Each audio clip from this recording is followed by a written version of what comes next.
Faut le mettre au fond. Passe ton ballon. Salut les amis, salut tout le monde, c'est mardi, c'est Passe ton ballon. On est ensemble pour un peu plus d'une heure d'émission et merci d'être avec nous pour ce nouveau numéro de Passe ton ballon, votre rendez-vous foot et OM hebdomadaire. C'est la 13e de la saison ce soir, 13 comme le nombre d'émissions qu'il aura fallu pour retrouver un gimmick d'introduction à la demande d'une personne de l'équipe. Et oui, après les numéros de joueurs la saison dernière, je vais essayer de trouver à chaque émission une petite stat sympa à dégainer pour lancer l'émission. Je vous promets rien, mais au moins je vais tenter, promis. Mais au-delà de la 13e de la saison, c'est surtout la 50e de l'émission depuis son lancement ce soir. Donc merci à tous pour ceux qui sont là depuis les débuts sur RK13. On salue notamment notre ami Cisco, s'il nous écoute. Et allez checker d'ailleurs la radio RK13, la web radio, ils font des contenus très sympas. Mais voilà, c'est la 50e ce soir les gars, donc merci à tous, merci à ceux qui sont là depuis le début, et c'est certainement pas la dernière. 37 émissions l'an dernier, 13 là pour l'instant. Alors 37 aux grandes dames d'Idriss, mais voilà, on a fait 37. J'espère que cette année on fera peut-être un peu plus, je sais pas, on verra. Mais en tout cas, c'est la 50e, donc voilà, c'est une émission un peu spéciale. Comme chaque semaine, je suis entouré de mes fidèles acolytes, à commencer par notre technicien en chef, vous l'avez entendu, qui après Roland Courbis, après Vincent Moscato ou encore Alexandre Ruiz, a ajouté une nouvelle personnalité à son répertoire d'imitation, Naps. Bonsoir Idriss. Salut Mathieu, salut à tous. Alors écoute, tu m'as fait hier dans la voiture. Quand on est rentré du foot hier, il m'a fait une imitation de Naps extraordinaire. Vraiment, elle était très réussie. Et elle est validée par la personne. Mais comment tu imites Naps à part en disant OK? Non, mais ça c'est parce que toi, c'est parce que tu as l'humour d'un chef d'entreprise, Ama. Mais sinon Ah non, c'est ça, c'est en gimmick, excuse-moi. Écoute, t'inquiète. Moi, tu sais que ça fait quand même plusieurs émissions que je te lance sur les imitations et nos auditeurs n'ont jamais eu encore le privilège de t'entendre. En plus, la semaine dernière, j'ai fait une imitation de Vincent Moscato, mais après l'émission. Oui, les gens, tu sais qu'après l'émission, les gens n'en entendent plus. Ouais, mais je pense que c'est un peu ridicule. Nous, ça nous fait rire parce qu'on est potes dans la vie et que il y a rien, mais il y a peut-être des personnes mal intentionnées qui vont aller clipper ça et qui vont se foutre de ma gueule avec. T'es timide. Assume. Non, Assume mais oui. T'inquiète, on est là. Je prends une, j'ai calé aujourd'hui, t'inquiète. Ça, c'est Mbappé. C'est Mbappé qui knappe ça. Il en faut pas beaucoup, pardon, pour refaire rire Mathieu. Ouais, il en faut pas beaucoup, ouais, c'est ça. Avec nous également, un capitaine d'équipe sournois et perfide que je soupçonne de vouloir prendre ma place de piston droit dans notre équipe FSGT de Saint-Cyr. Puisque, messieurs, dames, il n'hésite pas à me faire sortir en cours de match pour se replacer lui-même à mon poste côté droit. Je te dis pas bonsoir, Ama. Je te dis quand même bonsoir.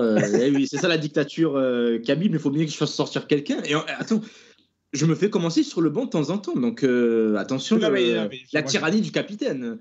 Ah bah yes, je ne suis pas un défenseur central, tu n'es pas un latéral droit, donc chacun à sa place. Je suis d'accord, mais les boutons seront gardés. Mais il y a d'autres joueurs dans l'équipe qui ne sont pas non plus arrière droit ni défenseurs centraux. Mais il y a même des joueurs de l'équipe qui ne sont même pas joueurs. Hein, donc... Ah, tu penses à qui? Latéral gauche. Tu sais, on en a plusieurs. Oui, mais tu sais très bien de qui je parle. Bon, allez, bref, il y a un sujet d'émission. Oui. Enfin, toujours Jérôme Rotet des Sans-Souzers, pardon. Toujours avec nous, un frère d'armes, si je puis dire, puisque lui et moi assumons et clamons même avec une certaine satisfaction avoir été contre la présence dans ce top de Lassana Diarra. Bonsoir, Merwan. Bonsoir mon frère, très content d'être là avec vous et on lâchera pas le morceau jusqu'au bout d'un traître à la nation marseillaise. Tout à fait. Ça ne sert plus à rien, messieurs, de nous mentionner sur Twitter pour nous dire « Ah, Lassana Diarra, il n'est pas dans le top, je ne comprends pas. » Ça a été une dictature menée par Merwan et moi-même. On a dit « On n'en veut pas. » Et voilà. Et c'est tout. Il n'y a même pas eu de débat. Voilà, Chérif, tu as ta réponse. Voilà, c'est ça. On est désolé, Chérif, on s'est battu avec Idriss, mais on n'a rien pu faire. Non, mais si, on va réexpliquer pour ceux qui n'étaient pas là la semaine dernière. Merwan, il y a 3 semaines. Oui, il y a 3 semaines. Merwan, notre démarche. Pourquoi on ne voulait pas de Lassana Diarra dans ce top 30? Tout simplement parce que personne ne renie ses performances absolument incroyables sous le maillot de l'Olympique de Marseille. Sans doute l'une des saisons individuelles les plus hautes depuis le début des années 2000. Mais cette tergiversation avec le PSG, son comportement un peu impersonnel avec le club, moi en tout cas, et je pense que c'est une position partagée par Mathieu, on estime qu'il n'a pas sa place dans ce classement. Voilà, Chérif, tu as ta réponse. Dernier argument, C'est juste pour dire que moi, si ça avait été moi, je l'aurais. Par rapport à ces arguments-là, je suis d'accord avec vous. Mais c'est juste que moi, je l'aurais quand même mis dans le top 30. C'est juste que sans cette fin-là, et il était même pas top 30, il était top 15, voire top 20, enfin, top 10 même. Si en plus de la saison individuelle qu'il fait, il y a une sortie par la grande porte, là, Sanadjara, il est bien plus haut dans le classement. Mais rien que ses performances sur le terrain et le niveau d'écart qu'il y avait entre lui, ses partenaires et même le reste du championnat, méritait sa place dans le top 30. C'était mon argument par rapport à Bon, la Sanadjara. si vous voulez l'argumentaire complet, vous pouvez aller réécouter l'émission. Donc, c'est l'épisode Il y a 11, deux si émissions, je dis donc pas de c'est- bêtises. Je crois que c'est l'épisode 11 où on fait le début de ce top 30. Donc, vous l'aurez compris. On va évidemment se faire déjà un plaisir de ne pas du tout débriefer le match de samedi. C'est dommage, c'est dommage, hein, c'est dommage. Non, ce soir, suite de notre, top 30, de notre top 30, messieurs, avec le classement de la 20e à la 11e place. On va commencer là doucement à entrer dans le haut du panier. Hein, et je crois que ça va débattre assez fort. Mais en fait, Car la liste qu'il y a, là, il y a déjà eu de désaccords hein, concernant certains joueurs dans la liste qu'on va vous donner tout au long de l'émission. D'ailleurs, n'hésitez pas à réagir dans le chat sur Twitter, à nous donner vos top 30, à réagir à notre classement. Idriss, tu voulais. mais je expliquer pense que c'est la partie qui va faire le plus parler. C'est possible. Parce qu'en fait, C'est la le top- plus clivante. parce que je pense que sur le top 10, et nous aussi, tout le monde sera plus ou moins d'accord sur allez, 8 noms au moins. Alors que là, entre 11 et 20, tout le monde est plus ou moins unanime, en tout cas nous tous, il n'y a pas un joueur qu'on n'a pas mis dans notre top 30. Mais c'est juste que nous, là, il y a des mecs dont on va parler aujourd'hui qui sont top 8 chez certains et top 29 chez d'autres. Donc ça va être un vrai baromètre par rapport à tous les autres top 30 et on invite bien évidemment tout le monde à faire son top 30 et à nous le donner sur le Twitter @passetonballon.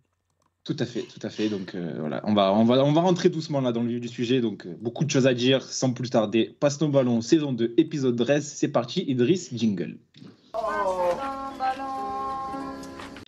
Alors avant de rentrer vraiment dans ce classement, on va faire un petit rappel. Donc c'est le classement des 30 joueurs les plus marquants. Ça, le mot marquant est important. Les 30 joueurs les plus marquants de l'homme au XXIe siècle. Alors, on a pris plusieurs critères en compte, les performances, le niveau intrinsèque du joueur, la personnalité aussi, les résultats collectifs. Qu'ajouter d'autres, les gars, l'effet marquant aussi. Prenons l'exemple d'un joueur qu'on a cité dans le top 30, qu'on a mis, je crois, j'ai vérifié, à la 22e place, Brandao, qui a aussi gagné sa place par rapport à son but face à l'Inter. Voilà, ce sont des joueurs qui ont marqué leur époque, mais qui n'étaient peut-être pas forcément les meilleurs. Oui, il y a aussi l'affect, quoi. Il y a aussi l'affect. C'est pour ça que je disais personnalité et ce que dégageaient les joueurs, quoi. C'est pour ça que Merwan avait fait rentrer Laurent Batles dans son top 30. Est-ce que c'est un tacle? Oui. Merwan ne veut même pas répondre. C'est que je ne vois aucun autre argument que l'affect pour faire placer Laurent Batles. Mais il est peut-être en train de régler sa télé sur Algérie-Égypte à la Coupe arabe. Du coup, ça me permet de dire je parlais, mais le micro était désactivé, donc j'ai été témoin de ce coup de poignard en direct. Et non, je suis d'accord avec toi, c'est complètement de l'affect, mais s'il est là, c'est que d'autres personnes ont été d'accord pour le mettre. Non, il n'est pas dans le top 30 général, Laurent Batles. Donc il est que dans le Vous avez donné votre accord à la fin, non? Non, pas du tout. Je t'invite à aller réécouter l'émission à laquelle tu as participé il y a 2 semaines. Laurent Batles n'est pas dans le top 30. D'ailleurs, il y a quelques absents. Alors, on va répéter pour ceux qui n'étaient pas là il y a 2 semaines, qui n'ont pas encore écouté l'émission. Qui n'est pas dans ce classement? On peut citer Adil Rami, on peut citer César Aspilicueta, on peut citer Maxime Lopez, Loïc Rémy, toi Philo Maolida. Je l'ai dit comme Nadjara, on en a parlé. Hiroki Sakai n'y est pas. Bakayoko. Valère Germain, ça, oh là là, quelle surprise. Il y a Radonjic. Il n'y a pas Radonjic. Non. Oh là là. Je vais laver. Je te rappelle qu'il a gagné le Ballon d'Or la semaine dernière. Il faut quand même. On l'a déjà assez mis en avant. Avec ses parents, on était tellement fiers. Est-ce que tu lui as envoyé un message sur Instagram? Bien sûr, comme toujours. Très souvent. Il faudrait qu'un jour tu postes sur Twitter ta conversation avec Radonjic. Pour Ascension en sens unique. Hein. C'est-à-dire qu'il n'y a que toi qui messages et lui ne les ouvre même pas. Je l'ai montré à Mathieu, parce qu'on se voit un peu dans la vie. Et il y a toujours Salut Radon, comment ça va? Et après, moi, je lui raconte ma vie derrière.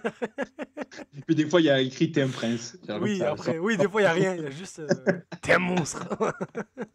Et lui n'a jamais ouvert les messages, quelle Bien tristesse. sûr. Alors, t'inquiète. avant de faire la suite de ce top 30, on va rappeler quand même la fin de classement et celle par laquelle on a commencé. Donc, 30e, on avait Rolando. 29e, on avait Laurent Bonnard. Là, je le dis tout doucement. 28e, Franck Leboeuf. 27e, Lucas Ocampos. 26e, Boubacar Camara. 25e, Cédric Carasso. 24e, Michael Pagis. 23e, Nicolas Nkoulou. 22e, Brandao. Et 21e, Daniel Van Buiten. Donc, il y avait déjà eu quelques débats sur certaines présences dans ce Ouais, classement. mais vite fait, ça va. Là, en fait, Mais on va ça pas va, c'est débattre des de la gens qui- présence des gens, on va juste débattre de leur place. Parce qu'il y a des Ouais, mecs c'est ça, qui ouais, sont plus c'est ça. trop bas, trop haut. C'est ça. Samir qui nous dit, vous avez oublié de citer André Ayew dans les absents. Il se pourrait qu'il soit dans le classement, Samir. Hein. Bah, il On va a- y être. Après, est-ce qu'il y sera aujourd'hui Ouais. ou dans 2 semaines? Mais je crois que Samir n'affectionne pas particulièrement Oui, je crois. Gagnon. Non, jure, Ama, merci de Déjà, le signaler. il nous avait légèrement menacé sur Twitter de ne pas écouter l'émission si on mettait André Ayew dans le top. Bah, écoute, moi, j'ai Désolé, déposé ça. une main courante. Hein. J'appelle pas ça menacer légèrement. Et Idriss, tout le monde n'est pas censé savoir que Samir n'affectionne pas Ayou. Hein. Oui, mais bon. Qui jure, on dirait, j'ai dit Zidane s'appelle Zinedine. Non, mais c'est plus par rapport aux commentaires sur Twitch, les gens ont plus ou moins compris quand même. Mais bon, c'est pas grave. Passons. Ça fait longtemps que vous vous mettiez pas un petit peu sur la gueule tous les deux. Là. Il a été Ça me nul hier, manque. fallait que je lui dise. Allez, bon. Bon les gars, on commence. C'est parti. Allez, on y va. Allez, on commence donc avec la 20e place. 20e place. Est-ce qu'on l'a tous cité? Je crois que oui. Oui. Je crois que oui. Je vais quand même regarder dans nos classements respectifs. Alors, je l'ai renvoyé sur la conversation. Ouais, WhatsApp. et il y est chez moi. Donc oui, mais je crois qu'on l'a tous cité de toute façon. Il est en 15e place chez moi. Ouais, alors toi, Idriss, tu l'as mis 23e. Ama, tu l'as mis 15e. Moi, je l'ai mis à la 22e place. Et Merwan, je suis pas sûr qu'il l'ait mis. Il a mis 12e, Merwan. Oui, Très haut oui, classé. mais ce je me Merwan. rappelle, il l'a mis très haut. C'est un ancien défenseur qui est devenu consultant, puis maintenant entraîneur dans une équipe nationale, si je ne dis pas de bêtises, puisque c'est Habib Beye qu'on a classé à la 20e position, les gars. Merwan, si tu nous entends, je ne sais pas si ton micro est encore actif. Mais c'est toi, Pardon, à chaque fois j'oublie de l'enlever, pardon. C'est toi qui l'as mis le plus haut, tu l'as mis à la 12e place, Habib Beye. Ouais, exactement. Après, il y a quand même une part d'affect là-dedans, parce que moi, quand Habib Beye est capitaine, c'est mon éveil footballistique. Je vais avoir une dizaine d'années, pas plus. Et j'avais le souvenir, en tout cas, moi, d'un joueur qui faisait toujours le taf, loin d'être exceptionnel, latéral avant tout défensif. Mais pour moi, en tout cas, il imprimait sa personnalité. C'était vraiment le capitaine de l'OM que j'ai véritablement commencé à suivre. Donc, c'est pour ça que je l'ai mis si haut, parce que quand je pense au OM, je pense aussi à Habib Beye, pas très loin de Mamadou Niang ou quoi, quand je passe sur le pic de Marseille. Et je crois que vous ne partagez pas cet avis? En tout cas, de le mettre si haut? Alors en fait, moi j'étais un peu comme toi, c'est que quand j'étais plus jeune, voilà, c'était l'homme de devoir, c'est le meilleur ami de Drogba à l'OM, c'est le capitaine de cette équipe d'Albert Raymond 2006-2007. Mais après, vu que je suis un jeune nostalgique et que je m'ennuie beaucoup à une époque, je me suis refait pas mal de matchs des 2 saisons 2005-2006, 2006-2007, et je me suis rendu compte à quel point il était limité sur le terrain. C'était un joueur qui était très limité, et je trouve que plus jeune, s'il y a des trucs qu'on ne remarque pas. Et du coup, ça m'a permis de relativiser son passage à l'OM. Donc après, bien évidemment, c'est un des cadres de cette équipe qu'on a tous aimé, même si elle avait ses limites. Et c'est pour ça qu'il est là dans le classement et qu'il est un peu aussi haut, tu vois, parce qu'il y a des mecs qui ont été meilleurs que lui, qui sont pas dedans. Capitaine, défenseur central quand il le fallait, même latéral gauche quand il le fallait. Pas jamais vraiment mauvais, mais jamais vraiment monstrueux. C'est juste qu'en grandissant et en revoyant les matchs avec un œil un peu plus instruit et éduqué, ça m'a permis de relativiser son passage, quoi.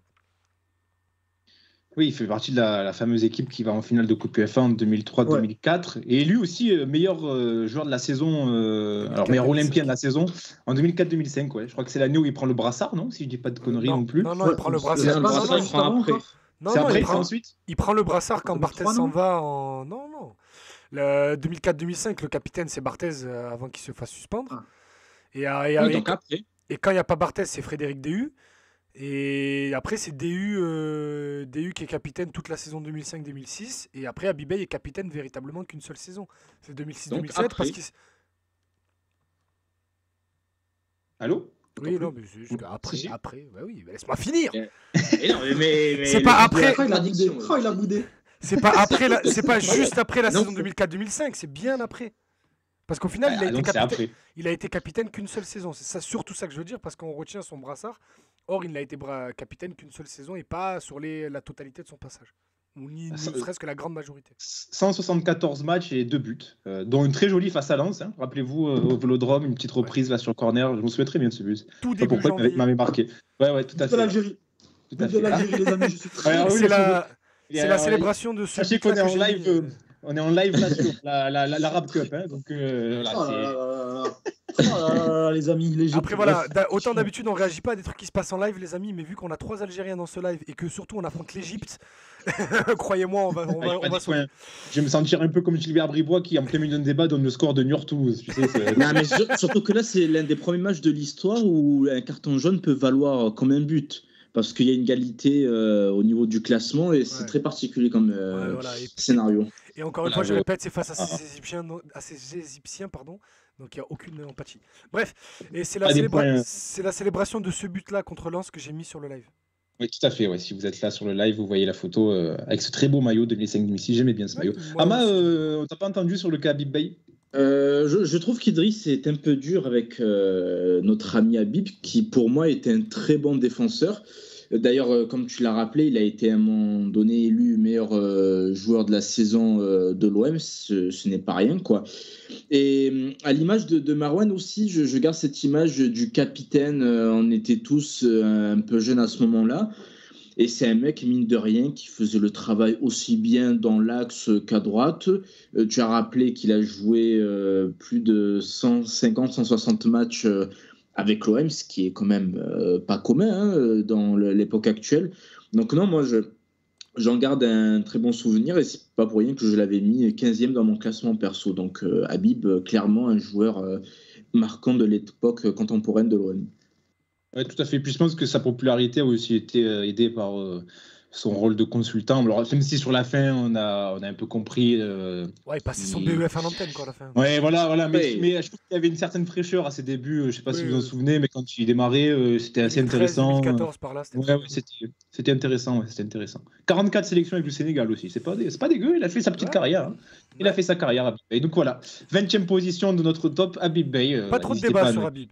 Oui, non, je pense que sa présence est tout à fait légitime. Hein. Ça a été un joueur assez marquant, donc voilà. 20e, Habib Beye.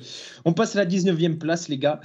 Et là aussi, on l'a tous mis dans le classement. Là, de toute façon, je pense que sur les places qui restent, les joueurs, on est assez unanime sur leur présence. Après, c'est les places à lesquelles on les a mis qui vont différer. Mais ce 19e, donc Idriss, toi tu l'as mis 22e dans ton classement, moi je l'avais mis 17e. Et Ama Yassé Merwan, vous étiez d'accord, vous l'avez mis tous les deux 16e. C'est Djibril Cissé.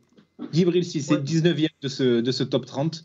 Tiens, on va réfléchir à l'envers. D'habitude, je demande à ceux qui l'ont classé le plus haut. Là, je vais te demander à toi, Idriss, vu que tu l'as mis 22e, c'est toi qui l'as mis le plus bas. Tu peux lancer les hostilités sur Djibril, on t'écoute. Alors déjà, Djibril Cissé à l'OM, moi... Non, je te coupe pour une petite parenthèse, c'est excellent ce que dit Samir, et j'avais oublié. Rappelez-vous, Habib Beye, c'est dents qui s'envolent contre Bolton. Ouais. Oui, c'est vrai. Et tout le match. Je pense qu'on peut faire toute une émission sur le match retour face à Bolton au Vélodrome, tellement il s'est passé 1 milliard de choses dans ce match. C'est un match marquant et que finalement, peu de gens s'en souviennent, j'ai l'impression. En fait, on a fait match nul 1 partout face au 14e de Première Ligue, mais... ils avaient dit Joe Cocha. Ouais, mais bon, DJ Okocha, c'est comme si aujourd'hui je te dis il y a Pichou à Montpellier. Mais non, c'est un match marquant. Il se passe 1 milliard de choses et c'est le match fondateur de la fin de saison de cette équipe-là, qui oscille entre le bon et le moyen et l'ultra mauvais cette saison. Et à partir de ce match-là, l'équipe a roulé sur toute la fin de saison en Ligue 1, ce qui a fait qu'elle a fini 5e. Alors que si elle avait joué toute la saison comme ça, elle était facilement podium dans une Ligue 1 très très faible. Allez, on referme la parenthèse. Tu peux reprendre sur Cissé.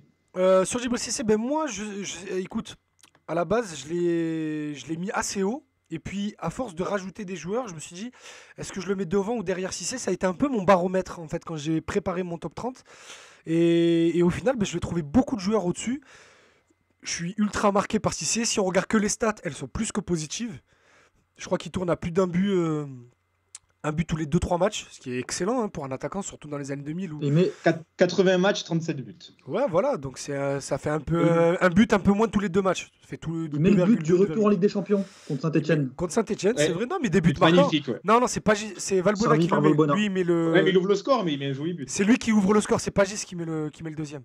Très beau Non, but. c'est Valbuena qui met le deuxième sur une passe de Pagis, voilà. C'est ça. Mais Djibril Cissé, c'est aussi double buteur de finale de Coupe de France 2007, mine de rien, la dernière fois que j'ai pleuré devant du foot. Statistiquement, c'est très bien.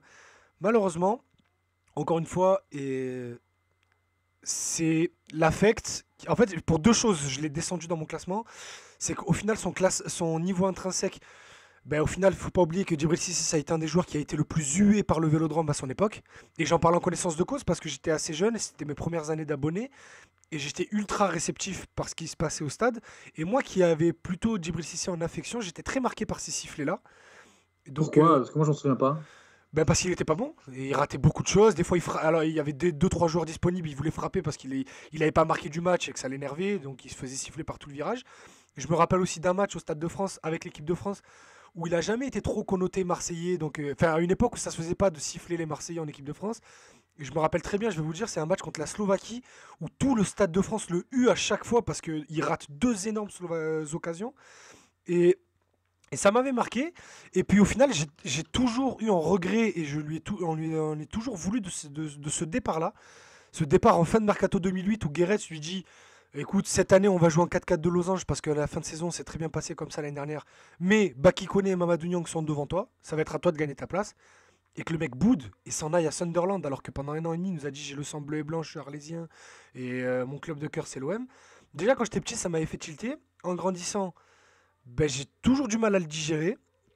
Et parce que cette saison-là, on était programmé pour jouer le titre et que j'oublie pas que Mamadou Niang qui se blesse mi-janvier jusqu'à ce qu'on ait que Brandao s'acclimate, qu'on fasse venir Will Tord pendant le mercato, ça nous a coûté des points et que ça nous a aussi peut-être coûté le titre.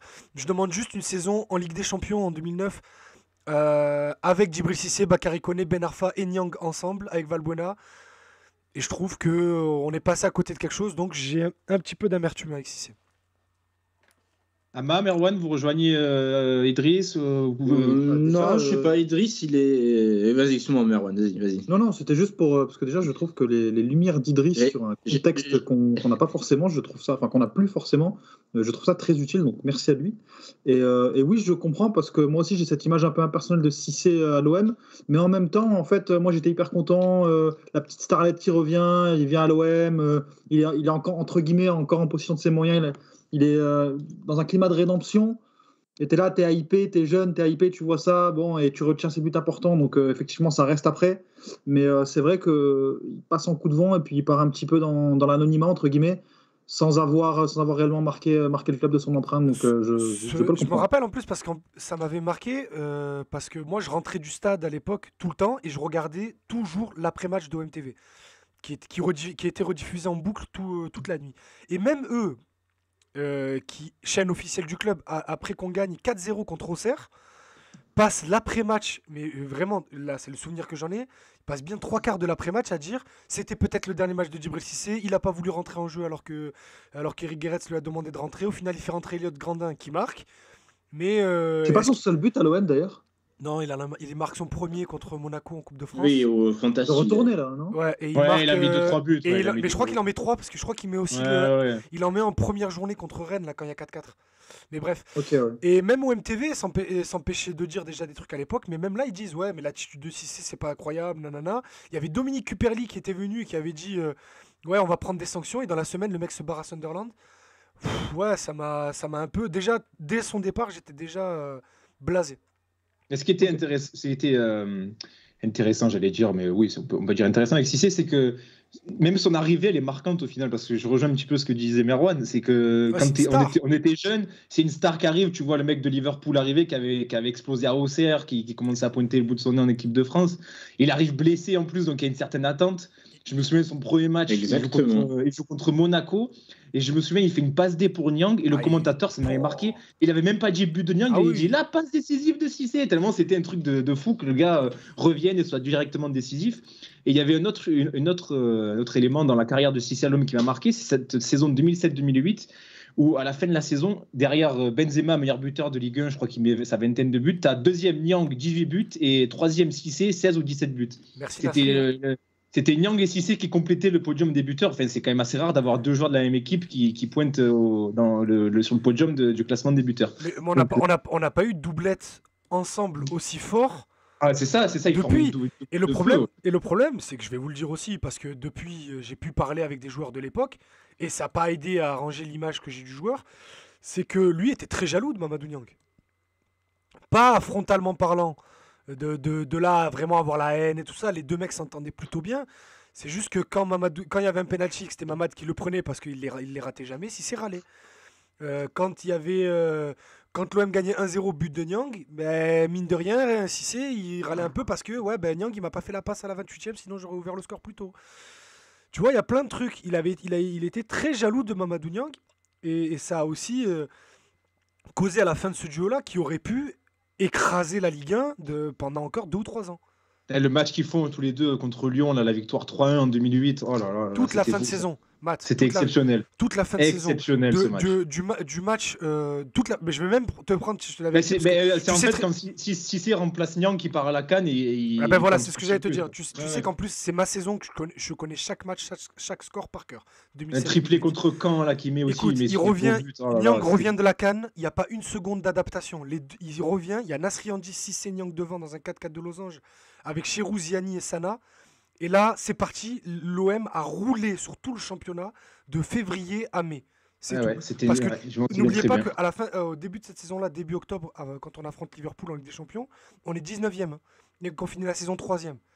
Donc on a roulé sur tout le championnat avec Nasri à la baguette pour servir les deux devant. Incroyable. Ama, un petit mot sur Cissé pour conclure avant de passer au 18e. Non, moi, je trouve que vous êtes un peu d'humeur badine sur Cissé. Cissé, c'est une rockstar qui arrive à l'OM quand même, les gars. Comme c'est toi qui l'avais dit, Matt, mais Cissé, même ceux qui connaissaient pas le ballon, ils connaissaient Cissé parce que voilà, c'était une tue rouge, jaune, vert, etc. Et comme tu l'as très bien rappelé, il arrive blessé. Il rate la Coupe du Monde 2006. Diouf lui maintient quand même sa confiance parce qu'ils avaient des liens spéciaux. Il le ramène quand même alors qu'il s'est encore fracassé le tibia. C'est un pari. Quel joueur on va récupérer? Et au final, c'est un excellent pari, un pari qui a marché. Et pourtant, je ne suis pas forcément fan de sa technique que je trouve franchement moyenne. Et comme l'a rappelé Idriss, parfois il était très agaçant quand il était au poteau de corner et qu'il voulait quand même frapper parce que voilà, il veut tout le temps le but. Ben, mine de rien, Cissé, j'en garde un bon souvenir parce que lors des gros matchs, il a souvent été là. Il aurait mérité de gagner un trophée, notamment la Coupe de France 2007 contre Sochaux, où lui a fait le taf. C'est le meilleur joueur de l'équipe, Sochaux. Là. Lui, il a marqué son doublé en finale. Lui, il a pris ses responsabilités lors de la séance de tir au but. Pas comme un autre joueur que beaucoup de supporters de l'OM glorifient et qui est parti quand même voleur. Lui, il a pris ses responsabilités.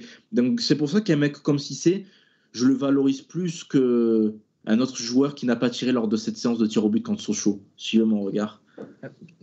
Et on en parlera de ce joueur d'ailleurs. Il figure dans ce top. Hein, on en parlera aujourd'hui ou dans 2 semaines, on verra. Mais... Voilà. Non, mais même moi, j'étais obligé parce que ça aurait été un joueur fantastique au niveau intrinsèque. Mais bon. Allez, donc si c'est 19e, on rappelle. Ronald Zubar manque un penalty contre Sochaux, non? Tout à fait, de manière totalement. Justement, alors, écoute, lui, il a été envoyé au feu. J'ai fait une interview de Ronald Zubar qui est un peu disparu des internets. Et je lui en ai... Pardon? On se demande pourquoi Ronald Zubar quand même. Non, parce qu'en fait, le site pour lequel je travaillais a fait une refonte complète et ils ont perdu pas mal d'articles. C'est juste une erreur informatique. Et du coup, moi, je fais l'interview de Zubar et je parle de ce moment-là. Et il me dit, regarde, pendant la séance, Albert demande qui veut tirer. Tout le monde regarde à gauche, à droite, puis tout le monde regarde ses chaussures. Il dit, moi, je suis le seul qui dit, bon, si personne ne veut y aller, j'y vais. C'est un crack. Et le truc, c'est que personne ne veut y aller, j'y vais. Il me dit, j'ai jamais tiré de penalty de ma vie en carrière. Mais il dit ouais, je rate. Et après, il rappelle un truc qui est vrai, c'est que Teddy Richert, il était limite au point de pénalty au moment d'arrêter le ballon. Ouais, c'est vrai, ça, c'est vrai, c'est vrai. Mais tu sais, bon, je suis un peu sur la même ligne qu'Ama, j'en veux aux joueurs qui n'ont pas pris leurs responsabilités, mais j'en veux aussi à Albert Raymond de ne pas dire, bon, mais là, la séance, c'est toi et toi qui tirez, et c'est comme ça. Parce que je pense que dans un moment comme ça, avec la tension, l'adrénaline, le joueur, il a envie que d'une chose, c'est que tu lui facilites la tâche, que tu lui dises, c'est soit tu tires pas, mais que tu lui dises, quoi. Mais après, j'en veux aussi, je suis d'accord avec Ama quand il dit que certains ont fait caca culotte, hein, ça, il n'y a pas de souci. Si Albert Raymond était coach de cette équipe, c'était pas juste pour ses compétences tactiques, c'était surtout parce que c'était le coach copain des joueurs, que c'était aussi le coach copain de José. C'était pas juste pour ça, plutôt? Oui, bah, c'est surtout pour ça. C'est juste que je voulais un peu quand même dire que c'est pas non plus un peintre quoi, sur le banc. C'est un assez bon coach. C'est juste c'est pas un coach qui a le standing de l'OM normalement. Mais c'est juste que c'était le copain des joueurs et que quand t'es copain des joueurs, t'as pas envie de les bousculer même dans un moment comme ça. Les gars, on passe au 18e. Donc 20e, Habib Bey. 19e, Djibril Cissé. 18e, on l'a tous mis dans ce classement. Donc Ama, tu l'as mis 14e. Moi, je l'ai mis 15e. Il est 19e chez Idriss et 20e chez Marwan. C'est Souleymane Diawara qui figure dans ce classement. Donc 18e position. Et bien, Ama, tu l'as mis 14e. C'est toi qui l'as mis le plus haut. Je te laisse lancer les hostilités. Souley Diawara, c'est le rock de l'OM durant la période la plus dorée de ces 20 dernières années. Il arrive en provenance d'un club rival, donc il part pas forcément d'un bon pied, mais il a su... Je te coupe 2 secondes, il voulait venir l'année d'avant. Il voulait venir l'été 2008. Parce qu'il voulait, déjà, il a toujours voulu venir jouer à l'OM et il voulait jouer avec Mamadou, qui est son ami d'enfance, et avec lequel il se quitte toujours plus d'ailleurs aujourd'hui. Mais il voulait venir une année avant et c'est Laurent Blanc et Jean-Louis Gasset qui lui disent il est hors de question que tu t'en ailles parce que cette année on joue quelque chose et parce que Bordeaux avait fini 2e devant nous et justement bah, ils vont gagner le titre cette saison-là. Voilà, je te laisse continuer. Ouais, Diawara, en plus d'avoir apporté son expérience, il a aussi apporté le supplément d'âme qui manquait peut-être à l'OM pour aller franchir un palier et justement aller chercher le titre. Et franchement, il a lui aussi, à l'instar de Cissé qu'on a évoqué précédemment, lors des gros matchs, tu savais qu'il allait être là. Il n'avait pas peur d'aller faire mal à l'adversaire. Ça fait un peu FC Grinta de parler comme ça, mais pour le coup, Diawara, pour le coup, lui, il s'est jamais fait dessus lors des gros matchs. Tout le monde a en tête le tacle de Boucher qu'il fait sur Cristiano. Mais ben voilà, Diawara, c'est ça. Au final, il prend rouge, tu vois, mais mine de rien, c'est peut-être l'une des actions défensives les plus marquantes de ces dernières années. On parle de Cristiano. Le mec, qu'est-ce qu'il s'est dit? Ah ouais, lui, il fait le barreau depuis tout à l'heure. Eh ben, je vais aller le fracasser. Cet extrait où il en parle quelques années après, c'est énorme. Où il dit sport, je profite du moment. Le mec, combien de mecs se disent ça alors qu'ils ont en face d'eux le ballon d'or? Tu vois, c'est un peu malade, entre guillemets. Et mine de rien, pour conclure, pour parler de la génération, en fait, de la période dorée dans laquelle il a fait partie, voilà, Soulé, mine de rien, il a permis aussi de gagner, il a permis à l'OM de gagner quelques trophées. Donc rien que pour ça, il mérite d'être haut dans le classement. 164 matchs, 11 buts quand même hein, pour Diawara. Souvent buteur sur le corner de la tête. Voilà, donc Souleymane Diawara, quand même des stats sympas. Marwan, sur Diawara, toi tu l'as mis 20e. C'est un joueur que tu as marqué aussi? Ouais, c'est un joueur qui m'a marqué. Exactement pour ce que vient de dire Amaïs. Et puis, moi, il me faisait rire, franchement, Diawara, parce que c'était pas seulement un très bon défenseur, c'est que c'était un personnage. Il racontait dans une interview, je crois que c'est Gasset qui le racontait, non, je crois que c'est Diawara, où il est mal en point à Bordeaux, et puis en fait, Gasset se rend compte, c'est parce qu'en fait, il va pas faire la fiesta le soir, et il l'autorise à aller. C'est incroyable, c'est à l'OM. C'est à l'OM et c'est avec Didier Deschamps. Ah, mais Gasset l'a raconté avec ça. Gasset aussi, ouais. Gasset l'a raconté, ouais. Parce que c'est peut-être arrivé 2 fois. Hein. Ah ben, oui, c'est possible, connaissance. Rappelez-vous, ses débuts à l'OM sont ignobles. Hein.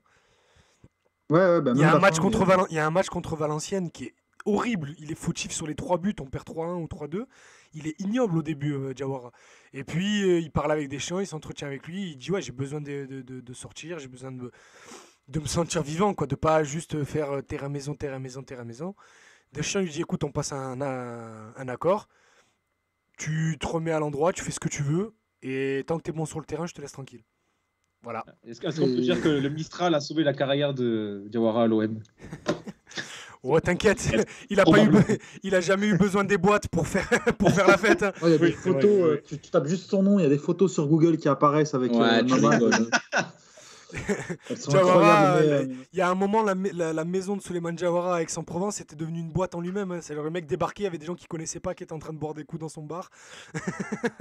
Il se fait les ligaments à l'OM aussi. Je crois qu'il revient bien au début. Après, c'est compliqué. Je pense sur la fin. Il se fait les ligaments dans un match au Stade Juré face à Nice. Où en fait, du coup, il se pète. On finit la saison avec du coup Rod Fanny dans l'axe. Et il revient à l'automne 2012, au début de la saison Elibop. Et en fait, c'est quand il revient que l'OM commence à perdre des matchs. Alors qu'on commençait la saison avec Elibop, je crois qu'il y a 7 victoires en 7 matchs ou une connerie comme ça. Et quand Jawara revient, il y a une petite période de moins bien parce que l'équipe, parce qu'il n'est pas complètement remis. Et ça nous a coûté aussi un petit peu la campagne d'Europa League cette année-là où il se fait manger à Gladbach face à Luc de Jong. Mais après, il fait cette saison 13-14 où moi j'ai ce souvenir de ce match contre Dortmund où il avait pour mission de blesser Lewandowski, il n'y a pas réussi. Non mais vraiment, regarde, si vous arrivez à retrouver un résumé du match, dès que Lewandowski fait un contrôle, Jawara il le découpe à chaque contact. Vous voulez passer qu'on célébrait, hein. On célébrait quand il faisait ça, Jawara, ça m'a fait. Maman parlait de Ronaldo, mais c'était une fierté en disant Ronaldo il est venu au Vélodrome, on lui a cassé les jambes. Bah oui. Mais moi j'aime bien ce genre de joueurs-là qui font peur à l'adversaire. Hein.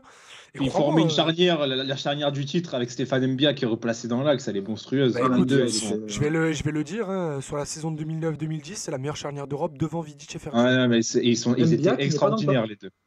Mbia qui n'est pas dans le top. Il n'est pas dans le top, c'est vrai. Il n'est pas dans le top. C'est vrai. Là, pour le coup, j'ai œuvré pour ça. Ouais, c'est vrai. Après, bon, je l'avais mis, moi, je crois, il me semble. Sans doute. Moi, je l'avais mis aussi. Mais il est pas en termes de perf, pour le coup, il sort des perfs absolument monstrueuses, Mbia, sincèrement. Hein. Après, bien sûr. Ouais, mais lui, comparé à Jawara, il jouait quand il voulait, quoi. C'était un peu énervant. Ouais, c'est ça. Vas-y, Merwan, vas-y. Non, c'est juste aussi que quand il arrive à l'OM, première conférence de presse, j'arrive ici, l'OM est un tremplin. Et je sais qu'on l'oublie pas, quoi, cette déclaration. Enfin, moi, je l'ai pas oublié. Il parle de Rangers finalement, quoi. Donc bon. Oui, mais crois-moi, je sais pas si vous vous rappelez, Romain Canucci l'avait raconté dans un space qu'on avait fait cet été. C'était pas juste un truc qu'il avait dit au début, hein. Il l'a mis en œuvre. C'est qu'à chaque fois qu'on jouait une grosse équipe en Ligue des Champions, Stéphane Mbia, il allait voir un mec du club en face, un Français ou un francophone. Quoi, t'as vu, j'ai fait un gros match, hein. Y a pas moyen de t'en parler à ton coach. Sérieux? Ah ouais, il avait fait ça face au Bayern. Incroyable. Pour le coup, face au Bayern, à domicile, quand on perd 2-0, il fait vraiment un très gros match. Et c'est Ribéry, missionné par Jean-Pierre Bernès, qui va le voir en lui disant voilà, il nous le faut dans l'écurie et tout ça. Donc Ribéry fait son travail de VRP, il ramène Mbia dans l'écurie Bernès. Sauf qu'entre-temps, voilà, il y a eu plein de soucis entre Bernès et l'OM, et José et le clan marseillais a tout fait pour faire chier la carrière de Mbia et Bernès avec. Pour revenir sur Jawara et conclure sur lui, rappelez-vous aussi, il est au cœur d'une histoire bien rocambolesque, bien olympienne, hein, d'ailleurs, puisqu'il fait partie avec Valbuena de ces fameux joueurs qui ont inauguré l'éphémère Hall of Fame de l'OM. Hein, rappelez-vous, c'est Labrune qui retire le numéro 21 de Jawara et 28 de Valbuena quand les deux s'en vont en mai 2014, je crois, si je dis pas de bêtises. Ouais. J'étais au stade ce jour-là, même lui était gêné. Mais je crois que d'ailleurs il l'avait dit, je crois, dans une interview quelques années après. Il a dit il fallait que ça commence par non, mais même à l'époque, quelques années, je sais pas, mais même à l'époque, il a dit il fallait que ça commence par moi. Bah écoute, j'en suis content. Mais bon, il y en a bien plus qui le méritent. Hein. Genre, si, vous pouvez pas dire. Attends, j'ai retrouvé la déclaration. Donc il avait déclaré Vincent Labrune voulait utiliser ce geste pour me faire prolonger, mais j'en avais rien à foutre. Voilà. Et d'un côté, tant mieux, parce que 6 mois plus tard, il sera en prison. Ah, mais c'est fou quand même. C'est le Hall of Fame de l'OM. Rappelez-vous, c'était quelque chose, ça, quand même. Franchement. Donc voilà. Jawara, 18e, les gars. Donc je répète 20e, Habib Beye, 19e, Djibril Cissé, 18e, Jawara. Et le 17e, alors laissez-moi juste regarder où est-ce que tout le monde l'a mis, parce que je pense qu'il est dans le classement de tout le monde, si je dis pas de bêtises, il est dans le classement de tout le monde, tout à fait. Amaïs, tu l'as mis 9e, très haut placé. Ouais, bah Amaïs, il a les hormones qui s'excitent quand il le voit. Idriss, toi, tu l'as mis 13e, je l'ai mis 18e, et Marwan, tu l'as mis 24e, donc quand même très assez clivant de ce côté. Alors, il est quand même, sa présence est logique, vous verrez, mais assez clivant dans le choix des positions. Le 17e, c'est Luis Gustavo. Qui figure à la 17e place de ce top 30. Tiens, Merwan, toi, tu l'as mis assez bas, 24e. C'est un joueur qui t'a peut-être un peu moins marqué que les autres, finalement. C'est un joueur que j'ai beaucoup aimé la première saison, mais vraiment beaucoup. J'étais vraiment derrière. Je me suis dit, waouh, franchement, ça faisait très longtemps qu'on n'avait pas eu un joueur de ce calibre au milieu de terrain, et pour le coup, dans les performances, ça se traduisait. Après, il y a des choses que je comprends, d'autres un peu moins, mais c'est vrai que je n'ai pas trouvé forcément la résilience que j'aurais aimé voir d'un mec qui disait autant aimer le club, ou du moins qui le montre autant. Mais je peux accepter, en tout cas, je comprends complètement qu'on le mette plus haut. Sa sortie, pour moi, le faisait un peu larmoyante, mais un peu forcée, tu vois. Genre, il veut bien partir aussi, on le laisse partir, et puis je crois qu'il milite assez rapidement pour se barrer. Il y a toutes ces histoires par rapport à son poste où il n'est pas content et il le fait savoir, à Rudy Garcia. Après, c'était pas non plus une grande époque de l'Olympique de Marseille, donc c'est vrai que j'ai un peu de mal à juger sa performance par rapport au contexte, parce que je trouve que le contexte n'était pas incroyable. Mais je comprends complètement qu'il ait pu marquer, qu'on l'ait mis plus haut. Je crois qu'Amal l'a bien classé, Luis Gustavo. Ouais, moi je l'ai bien placé parce que en fait j'ai basé mon raisonnement sur l'alchimie qu'il y a eu avec les supporters de l'OM d'emblée. C'est peut-être pas du niveau de l'alchimie avec Drogba, on va pas aller jusque là, tu vois, mais pour cette chanson horrible, j'en peux plus. Oui, mais il existe toujours d'ailleurs encore. Ouais, il la chante encore dans les tribunes. Ah ben heureusement que je vais plus au stade, hein, putain. Non, mais mine de rien, il joue dans un poste, voilà, pas un poste offensif, il joue en 6, et mine de rien, tout le stade l'a adopté, il prend le brassard assez rapidement. Comme le rappelle Merwan, il sort des très très très grosses prestations, peut-être l'un des meilleurs milieux qu'on ait eu aussi ces 10 dernières années. Donc, années 2000, ouais, tout simplement. Oui, mais on peut même aller jusqu'au début des années 2000, tu as raison. Donc, c'est pour ça que je l'ai mis aussi haut. C'est surtout sur l'alchimie. Après, c'est dommage que moi, je peux comprendre. Sa fin soit un peu terne comme ça, etc. Mais en fait, c'est la combinaison entre vraiment la passion que le public a eue pour lui et le talent qu'il a montré sous la tunique olympienne. Sa fin a relativisé parce que là, pour le coup, à l'inverse d'un Lassana Diarra où il s'est mis dedans tout seul, entre guillemets, Gustavo souffre aussi de sa relation avec Garcia qui le traîne un peu dans l'axe. Je me souviens même d'un match contre Limassol où il finit arrière-gauche. Enfin, Luis Gustavo arrière-gauche, au bout d'un moment, il faut arrêter. Sa fin, elle n'est pas due qu'à lui, c'est aussi sa relation avec Garcia qui se dégrade au fil du temps, quoi. C'est peut-être pour ça aussi que lui veut partir, d'ailleurs. Avec Hero aussi. Oui, avec Hero. Surtout avec Jacques-Henri Hero. Plus qu'avec Garcia. Mais comme dit Ama, moi je l'ai mis 18e parce que tu avais la sensation d'avoir un joueur de classe internationale dans ton équipe, quoi. C'est le match qu'il fait face au PSG, là, le 2-2 au Vélodrome. Mais on a rarement vu une telle performance individuelle ces dernières années d'un Marseillais face à Paris, quoi. C'était exceptionnel le match qu'il fait. Depuis l'As, tout à fait. Depuis la Sana Diarra, ouais. C'est une performance incroyable. Il avait été totalement annihilé, que ce soit Neymar, Mbappé, il les avait mangés. Franchement, c'était magnifique. Et Paris fait un gros match. Hein. Paris fait un gros match. C'est différent des fois où Paris arrive un peu en dilettante au Vélodrome. Ce jour-là, Paris fait un très gros match. Hein. C'est juste que Luis Gustavo, en face, est bien plus en forme. Tu l'as mis 13e, toi, Idriss, en tant que classement. Oui, un peu pour les mêmes raisons qu'Ama. C'est juste trop fort, quoi. C'est juste ça. Le mec est juste trop fort. Et puis, il faisait pas semblant. Il était... Et voilà, il est arrivé. C'était pas juste un mec qui était en fin de carrière ailleurs et qui est venu à l'OM prendre ses petites minutes et prendre son argent. Non, il est venu, il s'est inscrit dans le projet. Il arrive avec Dimitri Payet, c'est les deux, le socle de cette équipe qui va aller faire 78 points en championnat et une finale d'Europa League. Derrière, il y a ce rendement. Il ne faut pas oublier aussi, il faut pas oublier, parce qu'après, je ne sais pas si les gens sont forcément au courant, mais moi, pour en avoir beaucoup parlé avec Boubacar Kamara, il a été déterminant dans sa fin de formation, on va dire. Dans la manière d'être professionnel, tout simplement, comme Boubacar Kamara. Il avait pris sous son aile un petit peu, non complètement, même pas un petit peu, hein, il a complètement pris sous son aile. Ça a commencé quand un peu avant le match de Leipzig, où Boubacar Kamara sait qu'il va être titulaire au Vélodrome. Et justement, après que Boubacar Kamara passe un peu à côté de son match en Allemagne, même si je trouve qu'on a un peu exagéré sur la médiocrité de cette performance, mais bon, bref, c'est pas le débat. Il était jeune. quand Gustavo voit arriver cette affiche-là avec un vélodrome qui s'est rempli très très vite, il a pas envie que Camara plonge dans la pression, il commence à le prendre sous son aile, il y a une amitié qui commence qui naît entre les deux, et Luis Gustavo n'a jamais arrêté de prendre Boubacar Camara avec lui, et ça, il faudra pas lui enlever. Il y a beaucoup de joueurs qui auraient pu, avec le rôle qu'avait Gustavo, auraient pu s'en passer, il l'a pas fait. Et puis encore une Mais fois, très pote avec Bounassar aussi, hein, je crois. bah oui, le compte Instagram de Bounassar à ne pas rater.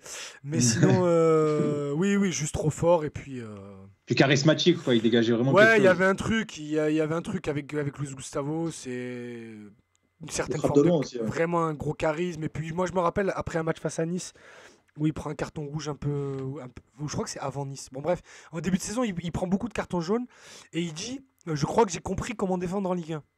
Oui, c'est vrai qu'on se souvient qu'il était suspendu tous les 5 matchs. Ouais, parce qu'il revenait de suspension, il prenait 3 jaunes, hop, il repartait en suspension. Il dit, non mais en plus, très clairement, il dit, je crois avoir compris comment défendre. Et derrière, Il n'a plus pris. oh Il n'a mon plus pote, mais en plus, c'est un total d'interceptions par match qui était impressionnant. Donc ouais, moi franchement, j'ai pas eu trop de mal à le classer parce que je voulais pas le mettre trop haut au final. Parce que comme l'a dit Merwan, la deuxième saison, même si Mathieu a raison, Il est moins il y bien. a aussi, c'est pas non plus complètement de sa C'est un faute. contexte autour de lui Il y qui a est un pas. qui est contexte, présent, quoi. mais voilà, si la deuxième saison de Luis Gustavo est du même niveau que la première, il va discuter avec mon 10e et mon 11e, quoi. Donc voilà, 17e, Luis Gustavo. Ça commence à être pas mal. Là, on commence à arriver sur du costaud. Là. On commence Ouais, à arriver mais sur du très costaud. Parce que là, il y aura plus de débats sur les 5 derniers. Là. Oui, là, les 5 qui vont arriver. Là, déjà, je crois que ça va commencer un peu sur celui-là, notamment toi, Idriss. Ouais, T'étais un peu moins d'accord. J'ai relativisé. Ah ben, je vais le défendre alors. Le 16e, alors un peu dans la même trempe que Gustavo, hein. Alors pas du tout le même niveau technique, vous le verrez quand on va vous révéler son identité, mais dans ce qui est charismatique, emblématique, c'est un peu dans la même veine. Amaïs, toi tu l'as mis 11e, t'es 16e dans mon classement, 18e dans celui de Merwan, et toi Idriss tu l'as mis 20e, c'est Gabi Heinze. Gabi Heinze, 16e de notre top 30. Tiens, Amaïs, toi tu l'as mis 11e. Je te laisse lancer le débat avec Idriss, vu que je sais qu'il va te répondre après. Vas-y, tu peux démarrer. Je me suis calmé. Vas-y, Non, Gabi Heinze, c'est comme Paoletta. C'est un joueur que je détestais au PSG, car non seulement il était trop fort, mais en plus, c'est le mec qui n'hésitait pas à célébrer vraiment comme un forcené quand il marquait un but contre nous. Mais secrètement, je me suis dit, putain, j'aimerais bien avoir ce genre de joueur à l'OM quand même. C'est le genre de joueur que tu détestes quand il est chez le rival, mais que tu vas forcément adorer quand il arrive chez toi. Et le destin a fait que finalement, il est arrivé à l'OM en ayant eu entre-temps des passages prestigieux à Manchester et au Real. Et lui aussi, quand il arrive, Heinze, il a contribué à augmenter la qualité de la défense de l'OM. Il a souvent fait des très bons matchs, que ce soit dans l'axe ou à gauche. Il était mine de rien polyvalent, même s'il avait une technique relativement moyenne. Et surtout, Heinze, au-delà de ses prestations, de sa constance, de son charisme, parce que ça a rapidement été l'un des cadres du vestiaire, ça reste le monsieur qui marque lors du match qui nous donne l'unique titre de champion de France gagné par l'OM au XXIe siècle. Donc rien que pour ça, je le place très haut. Et lui aussi, son départ se fait un peu bizarrement, mais là aussi, tu vois, il a eu un peu de classe. Il a laissé une partie de son salaire qui lui était due. Il n'était pas obligé, tu vois. Donc toutes ces choses font que j'ai beaucoup aimé le passage de Heinze à l'OM et c'est pour ça que je le place très haut. Oui, il était en conflit avec Jean-Claude Dacier à l'époque. Il avait clairement dit dans sa conférence de presse c'est pour ça que Amaïs dit ça s'est passé un peu bizarrement. Je trouve que ça a été un des départs les plus clean de l'histoire du club. Ah oui, il est arrivé en conférence de presse, il dit je me casse pour ça, et ça, et voilà. Il s'est taillé. Oui, quand je dis bizarrement, c'est avec la direction, c'est terminé en autre boudin, quoi, entre guillemets, mais avec les supporters, non, je pense pas que les supporters lui en veulent. Rappeler, parce que peut-être qu'il y en a qui nous suivent qui se souviennent pas. En fait, il arrive, il dit j'ai parlé avec le président, m'a demandé de baisser mon salaire. Je comprends pas pourquoi je dois baisser mon salaire alors qu'on fait que gagner des titres et qu'on finit premier, deuxième à chaque fois. Et elle dit en plus, quand j'ai demandé quels allaient être les renforts cet été pour l'année prochaine, on m'a dit que le club devait faire des concessions pour telle et telle raison. Et du coup, comme je suis pas d'accord, je préfère partir maintenant et m'asseoir sur une année de contrat plutôt que de rester à jouer le milieu de tableau. Surtout qu'en plus, il s'assoit sur un gros salaire. Je crois 4 millions et demi, c'était un des plus gros salaires de Ligue 1. C'était un des plus gros salaires, sûrement. Il y avait qui encore? Il y avait Lucho, il y avait Lisandro Lopez à Lyon. Il n'y avait pas encore les stars parisiennes, donc c'était des très gros salaires à l'époque. Sur la saison 2010-2011, il y a Gourcuff et Gignac qui sont au-dessus de lui, mais je crois qu'il est 3e. Ah oui, c'est ça. Gourcuff à Lyon, c'est le plus gros contrat de l'histoire de la Ligue 1. Heinze, là, en plus, il y a eu les rumeurs insistantes quand un éventuel retour, mais en tant qu'entraîneur récemment. Franchement, moi, je me saignais. J'aurais trop aimé le revoir à l'OM. Vraiment, j'ai beaucoup aimé Heinze. On sait si dans son cœur, l'OM est resté par rapport à son passage au PSG ou pas du tout? Ah, ça, je sais pas. Il a dû en parler. Il n'a jamais, je crois. En tout cas, j'ai pas vu ça passer. Alors, écoute, moi, une certaine forme de respect que j'ai pour lui, c'est... je vais pas tellement répondre à ta question. C'est qu'en arrivant, quand on lui pose la question de conférence de presse, il dit je vais pas te mentir, oui, j'ai adoré la ville de Paris, j'ai adoré le club, c'est mon club de cœur, ça restera le Paris Saint-Germain, mais vous verrez que ça m'empêchera pas de tout donner pour le maillot et que si on joue Paris demain et s'il faudra me saigner pour l'OM, je me saignerai pour l'OM. Il a marqué contre Paris. Hein. Et il a marqué, et comme disait Ama, il a célébré comme un enfulé. Un enfulé, voilà, c'est pas mal comme. Oui, c'est pas mal. Je trouve ça ouf la schizophrénie qu'on peut avoir parce que moi, si je suis comme moi, je pourrais être professionnel et tout donner, mais célébrer comme un bâtard derrière, je pourrais pas. Célébrer. Enfin, je pourrais pas. Ouais, mais tu sais, peut-être porté par l'adrénaline du stade et tout, c'est autre chose. Hein. On n'arrive pas à se mettre à la place de ces mecs-là, tu vois. Donc, à un moment dans sa tête, il s'est dit je déteste le PSG alors pour être comme ça. Et pendant 5 secondes, il s'est dit je déteste le PSG parce que tu peux pas, sinon premier degré, célébrer comme ça. Possible.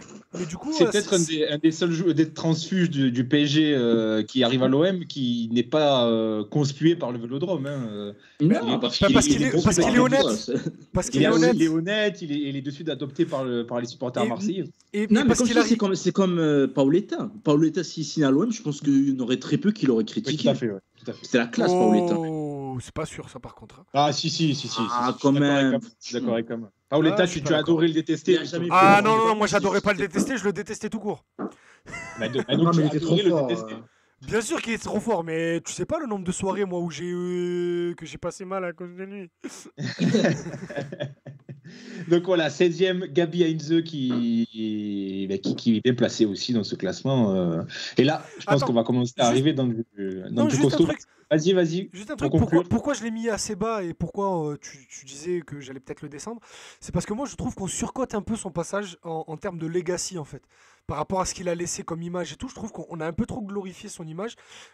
Et Ama l'a très bien dit, c'était un joueur qui faisait le taf, qui faisait le job, mais qui n'était pas si fort que ça techniquement parlant, et ça a gâché pas mal d'occasions. Ça a gâché pas mal de matchs où le mec se projetait quasiment pas. Après, il marquait des buts. C'est le symbole aussi de cet OM de Deschamps. De Deschamps. Ouais, je sais pas pourquoi. Bon, bref. Oui, de Deschamps. Oui, je sais pas pourquoi. J'ai l'impression d'avoir tué son nom, mais bon. Après, sa legacy, c'est le titre quand même. Ouais, non, mais je parle plus de l'homme en lui-même, pas du palmarès. Le palmarès, il est indéniable, mais parce qu'il faut pas oublier qu'il fait sauter Tai Taiwo en cours de saison parce qu'il est trop important sur le terrain, qu'il soit à gauche ou dans l'axe. Mais je trouve qu'on en a fait un peu trop sur son passage. Après, c'est personnel. Et donc, du coup, c'est pour ça que je comprends qu'on le mette un peu haut dans le top, mais pourquoi moi, je l'ai mis un peu plus bas. Bah oui, mais c'est l'Argentine. Voilà. Oui, Marseille, c'est l'Argentine. C'est pour ça, c'est la grinta. Voilà. 16e, Gabi Heinze. On passe à la 15e place. Et là, je crois qu'il y a Samir qui va peut-être couper le live. Parce que Samir, là, tu peux peut-être t'éloigner de l'ordi pendant 5-10 minutes. Parce que malheureusement, tu l'as compris et vous l'aurez compris, la 15e place, elle est pour André Ayou. André Ayou, 15e. Idriss, toi, tu l'as mis 11e dans ton classement. Tout comme Merwan, aussi 11e. Moi, je l'avais mis 19e et toi, Ama, 21e. Merwan, tu l'avais mis assez haut, hein, comme Idriss, 11e place. Je vois que tu es enthousiaste en plus quand on évoque ça. Non, mais gros respect, moi, pour la carrière sportive d'André Ayou à l'OM. Après, la fin, c'est différent. Mais en tout cas, moi, je trouve que c'est peut-être l'un des meilleurs Olympiens sur sa période au club avec Mamadou Niang. Il vient un tout petit peu après. C'est juste après. Bien après. Parce qu'il s'installe dans l'équipe l'été 2010 quand Niang part. Ouais. Et moi, je trouve que ça a été franchement un mec en termes de performance. C'est un truc de porc à l'OM, sincèrement. Dans l'envie, un couteau suisse, le mec, tu le mets au milieu de terrain. Enfin, il était plus souvent à gauche. Il réclamait le milieu de terrain. On l'a mis deux rares fois. Et à chaque fois qu'il était au milieu, il n'était pas terrible. Bon, après il n'a pas joué beaucoup. Il n'a pas joué beaucoup, c'est vrai, mais à chaque fois qu'on l'a essayé, c'était pas terrible. J'ai souvenir d'un match à domicile contre Lorient, notamment. On prend l'eau complet parce que il sait pas défendre en fait. Mais bon, bref. Enfin, moi, j'ai jamais vu un mec. En fait, pour moi, c'est typiquement le genre de joueur. Il aura le même niveau dans n'importe quel club où tu le mets et face à n'importe quel adversaire que tu mets. Parce que c'est un mec intrinsèquement, il n'est pas incroyable, mais c'était quand même très très fort. Et le mec, il arrive à s'adapter à chaque fois. J'ai souvenir son but contre l'Inter, je crois que c'est lui qui met le but au Vélodrome sur corner. Tête rageuse, le mec, il est dans les airs derrière. Il avait une très très bonne détente, un très très bon jeu de tête. Il a un jeu incroyable. Le meilleur joueur jeu de tête de ces 21 dernières années. Ah ouais, qui faisait quoi, 1m75, même pas plus. Hein, il était autour du 80, mais plus en dessous qu'au-dessus. Détente de port, et puis le mec, tête rageuse contre l'Inter, le Vélodrome qui s'embrasse derrière. Non, franchement, gros respect pour lui. Énorme joueur à l'OM. Ouais, et surtout, on parlait de gros matchs. Qui était meilleur dans les gros matchs qu'André Ayew quand il était là? Peu de gens. Samir qui dit: je vais tabasser mes enfants et je reviens. Non, reste calme, Samir. Mais pourquoi, Samir, si tu peux étayer dans le chat, en vrai, ce sera intéressant. Samir, parce que... tu peux nous dire pourquoi tu es contre sa présence. Hein, on te dira quand tu répondras. Mais c'est intéressant de savoir aussi, d'avoir aussi un autre avis sur Ayew. Toi, Idriss, pareil, tu l'as mis 11e, André Ayew. Moi, j'ai un gros amour pour lui. Et c'est pour ça que je l'ai très vite. En fait, c'est le premier nom que j'ai mis dans ma liste, après mes 3 premiers. C'est André Ayew, je l'ai mis 11e. C'est que pour moi, idéologiquement parlant, il était impossible de me le faire rentrer dans mon top 10. Et parce que la sortie est crasseuse. Il n'y a pas d'autre mot. Nous vendre, j'irai en première ligue, je vais être bon en première ligue pendant 4 ans au final, parce qu'à part sa première saison, il a fait que parler de départ à chaque fois qu'il avait un micro sous la bouche. Ils étaient un peu ailleurs avec son frère d'ailleurs, les deux, j'ai l'impression. Ouais, ils étaient ailleurs par rapport à beaucoup de choses. Il s'est mis à dos plusieurs coéquipiers par rapport à son petit frère aussi, parce qu'il fallait trop le protéger. Bref, après ça c'est autre chose. Mais il y a notamment avec Valbuena d'ailleurs, et avec Gignac. Bref, André Ayew, Merwan l'a dit, c'est un joueur qui était très limité, mais qui était tellement dans l'envie, dans le tout en fait. Et puis je trouve qu'on en fait beaucoup sur ses limites techniques, parce qu'il était assez limité dans la justesse, ça y a pas de souci, mais techniquement c'était un très bon joueur. Peut-être que la triplette Valbuena, Ayew, Payet de 2013-2014, c'est un de mes plus gros regrets de supporter, parce que ça s'est pas passé bien une fois les 3 ensemble, alors que sur le papier il n'y a pas une seule raison pour que ça ne se passe pas bien. Avec Valbuena dans l'axe, Payet à droite, André Ayew à gauche. Au final, l'année d'après, Payet se retrouve dans l'axe, t'as Thauvin à droite, André Ayew à gauche. C'est toujours lui le meilleur des 3, hein, malgré Payet que j'aime beaucoup. Il faut sauver le soldat Ayew. Avec le recul, je trouve que c'est un peu ridicule. Mais il faut se rappeler de ce que c'était André Ayew, de cette équipe de Bielsa là. C'était incroyable. Bref, bien trop fort. Bien trop limité, bien trop fort. Donc un sacré paradoxe pour un joueur unique au final. Et moi, c'était mon fond d'écran de téléphone quand j'étais au lycée. Donc, oui, son chantage perpétuel pour le faire prolonger, il a raison, Samir. Il y a ça aussi. Ce qui fait que moi, j'ai pas pu le rentrer plus haut tellement ça a commencé à me gonfler aussi. Très franchement, après, je fermais les yeux d'amour quand il était au club. Mais au final, il n'a pas prolongé, il s'est barré. Ce soir-là, contre Bastia, lors de son dernier match, mine de rien, j'avais beau savoir pourquoi, on avait beau compris. Bref, savoir où il allait et qu'il allait à Swansea. J'étais un peu dégoûté. Mine de rien, quand que tu vois sur les écrans géants du stade, ces petites images avec son père, bébé, en train de jouer dans la commanderie, en train de jouer au Vélodrome, ça a fait quand même un petit quelque chose. Mais... Oui, en plus, le fils d'Abedi Pelé, voilà, c'est ça, il y a ça aussi. Voilà, argument numéro 1, après j'arrête de parler parce que cette phrase est beaucoup trop longue. N'oubliez pas que c'est le meilleur joueur de la saison post-titre 2010-2011. Une saison qui est bien compliquée alors que l'OM finit 2e de Ligue 1, que l'OM gagne l'Europa League. On fait 8e de finale contre Manchester United qui va aller jusqu'en finale. Donc au final, André Ayew, c'est le meilleur joueur de cette saison-là alors que c'est sa première saison à l'OM. Bref, immense respect. 209 matchs, 60 buts entre 2007 et 2015 pour André Ayew, donc des stats assez impressionnantes. Mais moi, ce que j'aime bien, c'est que surtout des buts dans des matchs chelous, Mathieu. Encore une fois, désolé. Je voulais dire un truc, promis, après j'arrête. C'est ce match contre Ajaccio où le Vélodrome était dans un état sanguinaire, comme je les aime, où tout le monde est sifflé. André oui, Ayou met un triplé. Et c'est le seul joueur qui a été applaudi à la fin du match. Quand bien même on avait gagné, tout le monde s'était quand même fait siffler à la fin. Surtout, ce qui est touchant, je trouve, dans son parcours, c'est que c'est un peu la carrière type du joueur formé à l'OM. C'est-à-dire que tu le prêtes 1 an en Ligue 2 pour qu'il s'aguerrisse, et c'est ce qui se passe. Clairement, il apprend le haut niveau à l'Avignon. Et quand il revient, il est tout de suite au niveau. C'est un peu le rêve de tous les jeunes joueurs du centre de formation de l'OM. Tu vois, Coupe du monde de porc avec le Ghana. Excellent. Il a mangé le monde entier. 98 sélections avec le Ghana. Donc déjà, il y a des piliers. Dont il est toujours le capitaine et le meilleur joueur, encore. Ama, tu conclus sur Ayou avant qu'on passe à la 14e place? Non, Ayou, je suis d'accord avec tout ce qui a été dit. Du coup, j'ai un petit goût d'amertume, tu vois, parce que s'il était resté à l'OM, ça aurait été bénéfique pour les deux parties, en vrai. Quand tu vois sa carrière, alors certes, à un moment donné, il part Fenerbahçe, mais là, Fenerbahçe, on s'en fout. Non, mais c'est un gros club, mais là... L'OM a été le pic de sa carrière. Ouais, et là, il vote entre Swansea, West Ham, etc. Alors que, franchement, Ayou, on peut lui reprocher beaucoup de choses. Peut-être que c'est pas le joueur le plus fin techniquement, mais c'est un leader, un vrai, lui, pour le coup. Et c'est rare de former des joueurs comme ça. Il avait un mental de malade mental. Et je suis sûr que s'il était resté à l'OM, il aurait tiré l'équipe vers l'Euro et qu'on aurait fait encore des choses meilleures. Surtout quand je vois ce qu'il fait avec la sélection. Ça fait maintenant, je crois, 10 ans qu'il est en sélection. Sa CAN il est toujours capitaine. Sa CAN 2015 perdue en finale face à la Côte d'Ivoire. Elle est incroyable, toute sa CAN. Il porte son équipe et Asamoah Gyan n'est pas du tout au niveau. Il est monstrueux.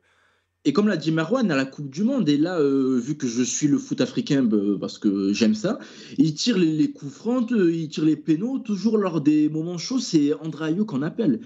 Et j'aurais aimé voir ça encore plus avec l'OM. C'est dommage qu'il soit parti pour cette carrière ensuite, franchement. Je le voyais plus haut, perso. On passe à la 14e place. On embrasse bien sûr Shai, voilà. On passe à la 14e place, les gars. Donc 15e, André Ayou. 14e, un joueur qu'on a tous placé dans nos classements. Ama, tu l'as mis 10e. Merwan et moi, nous l'avons mis 14e. Et Idriss, toi, tu l'as mis 18e. C'est Tai Taiwo, 14e de ce classement. Ama, je te redonne la parole, du coup, vu que c'est toi qui l'as mis le plus haut, à la 10e position de ton classement. Et donc 14e de notre classement général. Tai Taiwo, c'est particulier. Je l'aime trop.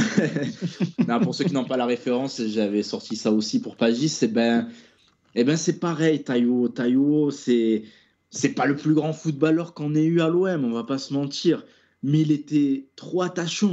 Taiwo, je pense qu'il était adoré de tous les supporters. Il nous a tous fait câbler parce qu'il avait un positionnement et un sens tactique qui était très moyen. Je me souviens notamment du match contre Beşiktaş en Ligue des Champions où c'était typique Taiwo. Il marque d'une frappe lourde et dans le même match, il nous coûtait un but parce qu'il a, il a débranché sa tête, il a oublié de se repositionner côté gauche et l'adversaire est parti. Mais mine de rien, c'est l'arrière-gauche de l'OM pendant des années. Il a créé un lien spécial avec les supporters. Là aussi, je me souviens d'un truc après un match contre Saint-Etienne où il prend le mégaphone, il commence à lancer des insultes et tout. Tu vois, il était trop naturel. Quand il a célébré la Coupe de la Ligue sur le Vieux-Port, il était en transe. Tu vois, c'est des images qui marquent. Peut-être parce que j'étais jeune, donc du coup, ça m'a beaucoup plus marqué. Mais mine de rien, voilà, et c'est un mec qu'on va récupérer dans un club anodin au Nigeria qui s'appelle l'Obi Stars, qui est même pas l'un des meilleurs clubs du Nigeria pour suivre le foot africain. L'Obi Stars, ça vaut rien, on leur ramène. J'ai cru que t'allais dire pour suivre le championnat nigérien. Je me suis je suis pas un bluffeur, je suis pas comme Jonathan McCarthy qui dit je regarde les matchs. Ça name drop, ça name drop. Ouais, j'avais envie, bref. Non, Taiwo, toi, c'est un mec qu'on ramène pour des clopinettes et qui est resté très longtemps à l'OM. Ça a été un super investissement. Franchement, il sort, je crois, d'une Coupe du Monde du 17 où il est élu 3e meilleur U20. Voilà, c'est ça. U20, il met 3 buts. Je crois il est 3e meilleur joueur de la Coupe du Monde. Je vais très bien de le souligner. Donc, pour toutes ces raisons, Taiwo, c'est Tu vois, même mon argumentaire, il est décousu sur lui, tellement j'ai de l'affect pour lui. C'est juste que voilà, je le kiffe, c'est tout. Il fait partie de ces joueurs dont le pic de la carrière a été l'OM, et c'est forcément qu'ils ont un lien attachant avec le club. C'est un point commun. Pourtant, il est parti à l'AC Milan ensuite. Mais c'est un point commun avec beaucoup de joueurs. À l'OM, quand même. C'est un point commun de beaucoup de joueurs des années 2000. Pas des années 2010, mais beaucoup des années 2000. Oui, tout à fait. Leur pic de carrière est à l'OM et ça coïncide avec la bonne période sportive. C'est que les mecs n'étaient pas là pour servir de tremplin et pour avoir un contrat, mais étaient juste là pour gagner. C'est ça, c'était leur kiff, ils kiffaient être là, c'était le pic de leur carrière. Ils savaient qu'ils auraient peut-être jamais plus haut, donc les mecs donnaient tout. C'était juste les petits stats rapidement, après je te redonne la parole, Idriss. Taiwo, c'est 272 matchs, 25 buts à l'OM. Alors, des buts mémorables, là, tu l'as dit, à Beşiktaş. Je me souviens d'une lourde frappe contre Lyon aussi, l'année du titre. Nous fait gagner. Rennes 2006. Contre Rennes. Un doublé contre Grenoble aussi, je me rappelle. Oui. Il marque contre Paris. Il y a le stade qui s'enflamme. Non, mais c'est Guéretz qui tombe dans ses bras. C'est pas l'inverse. Oui. C'est Taiwo qui va sur le banc et c'est Guéretz qui lui saute dessus. Marque en finale de Coupe de la Ligue contre Montpellier aussi. Enfin, des buts aussi très, très importants. Vas-y, Idriss. Et je voulais dire, je voulais juste passer une dédicace au dos de Florian Malouda qui avait reçu un Taiwo lancé à pleine vitesse. Dans un match de Ligue 1 qu'on a perdu 4-1, certes, mais Taiwo avait fait sentir sa présence. Mais après, moi, j'avais rien de spécial à rajouter. Bien sûr, moi, j'ai 10 ans, je comprends pas grand-chose à la tactique. Tu me ramènes Taiwo qui met des lourdes de 20 mètres, je suis le mec le plus heureux du monde. C'est simple. Il avait des... Pardon, vas-y. Vas-y, Marwan. C'est juste pour dire qu'il avait des qualités physiques naturelles absolument incroyables et le mec... il avait beau partir avec 10-15 mètres de retard, il le rattrapait tout le temps, il le prenait à l'épaule. Et sincèrement, moi je trouve qu'il avait atteint un niveau incroyable à l'OM. Et pour le coup, je crois qu'il y avait même le Real Madrid, je crois, qui était dessus à un moment donné. Dans la période où ils prennent Drenthe et tout, il est élu 2 fois meilleur latéral gauche de Ligue 1. Et 2 années d'affilée, 2007, 2008, 2008-2009, il est élu meilleur latéral gauche de Ligue 1. Ça m'étonne pas, c'était mérité, sincèrement. Et la deuxième année, je crois qu'il est en petite bagarre avec Tremoulinas. Mais au final, c'est lui qui est élu. Mais voilà, moi j'ai 10 ans, je suis au virage sud pour OM Rennes. Tu vois une patate pleine vitesse qui vient mourir dans les filets. Personne n'a compris ce qui s'est passé. Monterugo qui se décale pour pas prendre la balle alors qu'il est sur la ligne. Mbia aussi. Vrai, ça. Mbia qui est dans le mur, qui s'efface tellement la frappe arrive vite. Il en faut pas beaucoup. Après, il va pas rester. Mbia, c'est pas dans son intérêt. Et après, et Taiwo, elle est juste pour le kiff. Allez vous faire cette petite interview qu'il a fait chez Football Club de Marseille. J'allais en parler, bravo. Et Benjamin, tu parles du match face au PSG aussi. Et Benjamin Courbe lui jouait à leur PSG. Il fait moi j'aime pas PSG. Oui. Ça me fume. Et oui, quand il fait et moi j'aime trop. Et c'est juste, voilà, c'est l'affect de Taiwo, c'est qu'il peut dire n'importe quoi, on kiffe. Tu tiens une nouvelle imitation dans ton répertoire. Moi j'aime pas. L'émission très Hobbit de Taiwo, mais imitation Hobbit. Il est même l'histoire. Vas-y, quand il dit, tu parles de cette interview, il y a un moment où il dit quelque chose d'un peu bateau, tu penserais comme ça, mais au final, il avait raison quand il dit, moi, quand j'arrivais dans ce genre de match, si j'étais encore dans ce genre de match, plutôt, la première chose que je fais, en gros, il dit ça, c'est je vais voir Mbappé et je lui mets un tampon pour lui faire comprendre, ce soir, t'as rien pour toi. C'est le genre de joueur comme Diawara qui manque à l'OM actuellement. Mais dis-toi qu'à un moment, conclu sur Taiwo. Ouais. À un moment à l'OM, on avait une défense avec Taiwo, Zubar, Sana et Charles Caboret. La relance, c'était pas. Une boîte de sécurité. Mais écoute-moi bien, le défenseur, s'il veut passer, il faut qu'il soit motivé, frère.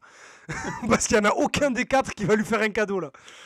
Mais moi, je les aimais trop. Franchement, c'était des bons gars, des mecs, franchement, il y a franchement des bons joueurs. Bon, après, Caboret Zubar, voilà.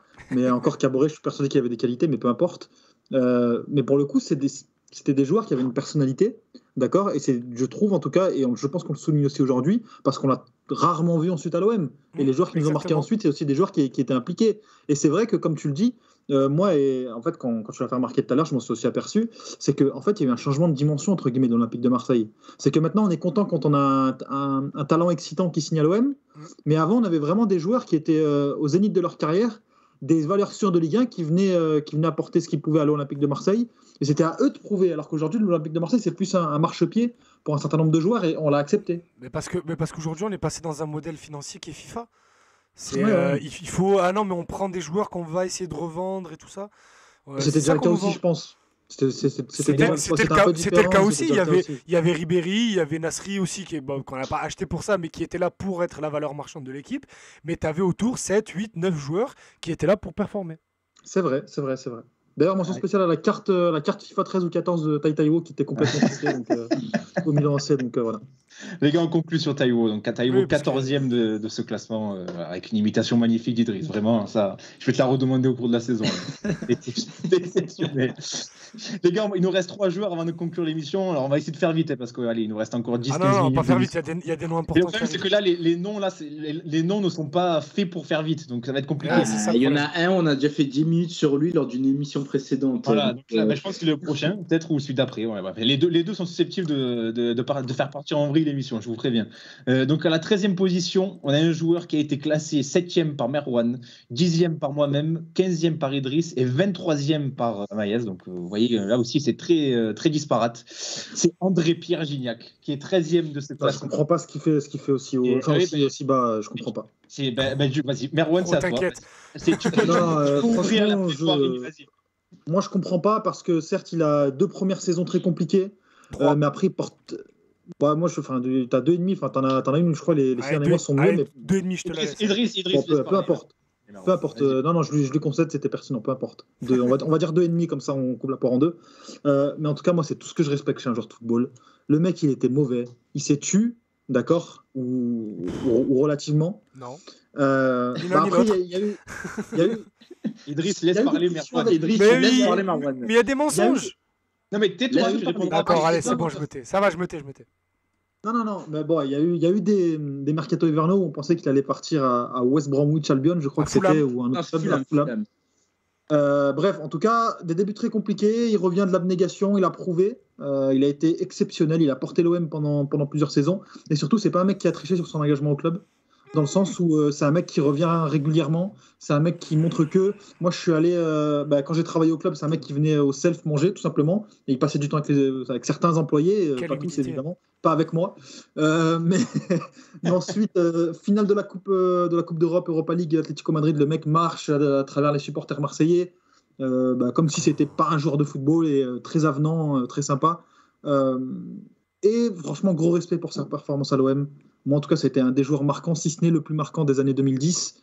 Non, gros respect pour André-Pierre Gignac. Moi, je l'ai mis dans mon top 10 et je pense que c'est mérité. Mais je suis curieux d'entendre Idriss parce qu'en vrai de vrai, son différent à ce point, je suis sûr que c'est intéressant ce qu'il a dit. Idriss, je te laisse 2 minutes, pas plus, parce que sinon ça va partir en vrille. Tu as 2 minutes pour répondre. Je viens de Marwan a pris 2 minutes, tu as 2 minutes. Je viens de faire 3 AVC là. Non mais vas-y, 2 minutes. Il est 16, Alors- à 18, je te coupe. Non, Vas-y. très franchement, je vais être très court. Je suis assez content de ne pas être celui qui l'a placé le plus bas. J'attends d'écouter Amaïs. Mais voilà, moi, très franchement, le coup de il est bon 2 ans, il est mauvais 2 ans, il est bon 3 ans, c'est pas un argument. S'il a été mauvais les 2 premières années, c'est aussi grâce à lui. Et pas à cause de lui, je dis bien Ah, je suis grâce à lui. complètement d'accord avec toi. Il faut pas oublier que le mec arrive, il a le plus gros salaire de Ligue 1. Je viens de voir le commentaire d'Axel OM sur Taiwo, juste. Oui, merci. Axel OM qui nous dit Taiwo adopté par un vieux Marseillais, le rêve d'Alvaro. André-Pierre Gignac, il arrive, il a le plus gros salaire de la Ligue 1 et de très très loin. En fait, j'ai trop de choses à dire. Je suis désolé, il y a un peu tout qui se mêle. Juste, je trouve que c'est un joueur qui est infiniment égoïste, infiniment mauvais. C'est un joueur qui n'a absolument pas le niveau pour être à l'OM, qui n'a jamais eu le niveau pour être à l'Olympique de Marseille. Si c'était la dernière. Je dis que c'est alors qu'il a mis 15e de son top. Hein. Sérieux, alors que Alors- moi, je l'ai mis plus bas. Alors, moi, je vais dire, alors écoutez, je vais vous dire Il a pourquoi volé son vélo. pourquoi il est 15e chez moi. Pas 15e chez moi, non. Il est 15e chez moi. Et c'est juste la dernière saison. J'ai été très gentil avec lui la dernière saison. Et parce que vu qu'on a nommé ce top 30 les joueurs les plus marquants, je reconnais qu'il a été marquant pour les autres. Et moi, j'ai pas voulu faire mon top à moi. J'ai fait le top le plus objectif possible. Donc, je l'ai mis plus haut. Si je faisais mon top à moi, et c'est pour ça que je me joins à Amaïs, c'est que chez moi, il était 24 ou 25e. À part la dernière saison, très franchement, il est mauvais. La saison 13-14, il est mauvais. La saison 12-13, Zama, la saison de la rédemption, il est ultra mauvais. Il ne faut pas oublier le nombre de trucs avec ses coéquipiers qui se sont pas bien passés. J'oublie pas sa fin, sa sortie. Putain de merde. Sa sortie, oui, ah ouais, mais la brune. Non, non, non. Quand tu as été aussi mauvais les 2 premières années et que tu arrives à te remettre à flot l'année de ta fin de contrat, tu redonnes à ton club. Je suis désolé. Parce que j'ai le sang bleu et blanc, c'est pas toujours quand ça t'arrange et pour faire plaisir aux supporters. Donc oui, ça te permet de marcher dans les travées du vélodrome. Conclue, Idriss, conclue. Oui, c'est bon, je finis là. Dans les travées du vélodrome de temps en temps pour dire ouais, regardez, j'étais comme vous quand j'étais plus jeune. Frérot, tu es éclaté au sol. Il était mort avec sa spéciale. Raciste, là, qu'on entend. Non, très clairement pas. Parce que on est au bistrot. C'est un là. avis. non, non, je m'entends très très bien avec son père en plus, vraiment. Mais on s'en fout. Non, mais c'est pour dire qu'il y a s'entendre avec son père là. non, mais il y a rien de personnel, il y a rien de personnel avec lui. Il y a rien de personnel avec lui. C'est un joueur avec très bien avec son père. Je me demande de finir et tu me coupes. Il était avec sa spéciale éclatée là, je rentre pied droit à gauche. C'est bon, Idriss, c'est bon. En plus, là, ça tombe dans la haine pure et l'excès. là. Oui. Vas-y, Ama, viens apporter un peu de nuance à ce débat, s'il te plaît. Non, mais en plus, le pire, c'est que c'est moi qui l'ai mis le plus bas de vous 4. Non, pourquoi je l'ai mis plus bas Rappelle-moi la place, j'ai mis 25. J'ai mis 23e. 23. Pour l'une des raisons citées par Idriss, pour l'Égypte. c'est ces 2 premières saisons. Ces 2 premières saisons où il est nul. Et j'insiste sur le mot nul. Et c'est de sa faute. Deschamps le préférait Brandao, il le mettait à gauche. Hein, Tu laisses parler, s'il te plaît. Et il le reconnaît plus tard. Parce qu'il avait une hygiène de vie très moyenne, pour ne pas dire autre chose. Et c'est une faute pro quand on a investi autant sur un mec comme lui. Et qu'en plus, c'est son club de cœur. Donc il sait que son club de cœur a mis un paquet sur lui.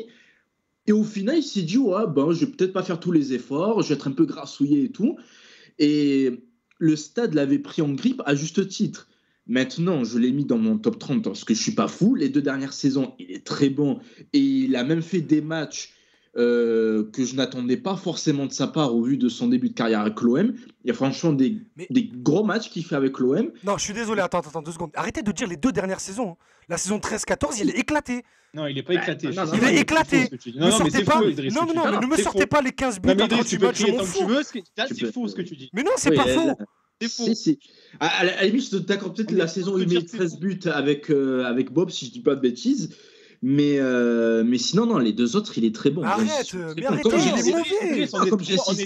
On est 3 à te dire je m'en que c'est faux faux. que vous êtes 3. Accepte que tu as tort. Non, j'ai pas tort. La saison 13-14, il est éclaté. Non, il est éclaté. La saison 13-14, il est nul. Il est pas éclaté. Les 6 matchs de Ligue des Champions, il en joue 5.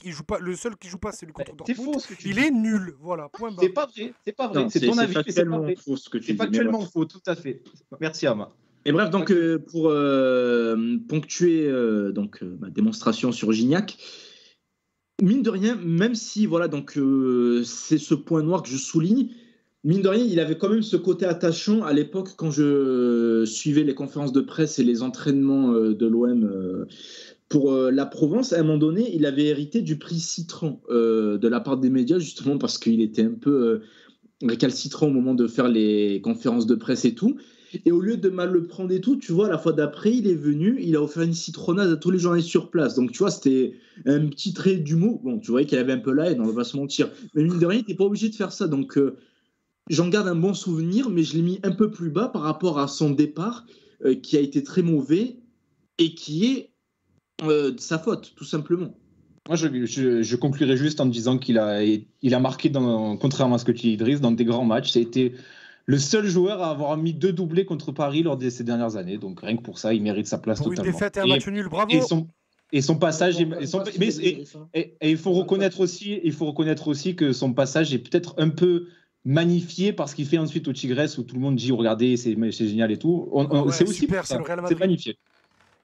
Mais Idriss, ça sert à quoi de tomber dans la haine comme ça? Non, c'est pas la haine, je dis juste que c'est débile. On est 3 à te dire que c'est débile. Que tu es excessif, mais tu n'en démords pas. Donc, mais non, je dis juste que de retweeter chaque but qu'il met au Tigres contre les Chupas Chakalakalaka pour dire oh regardez c'est magnifique, quel choix de carrière fabuleux. Il est nul. Arrêtez, il est nul.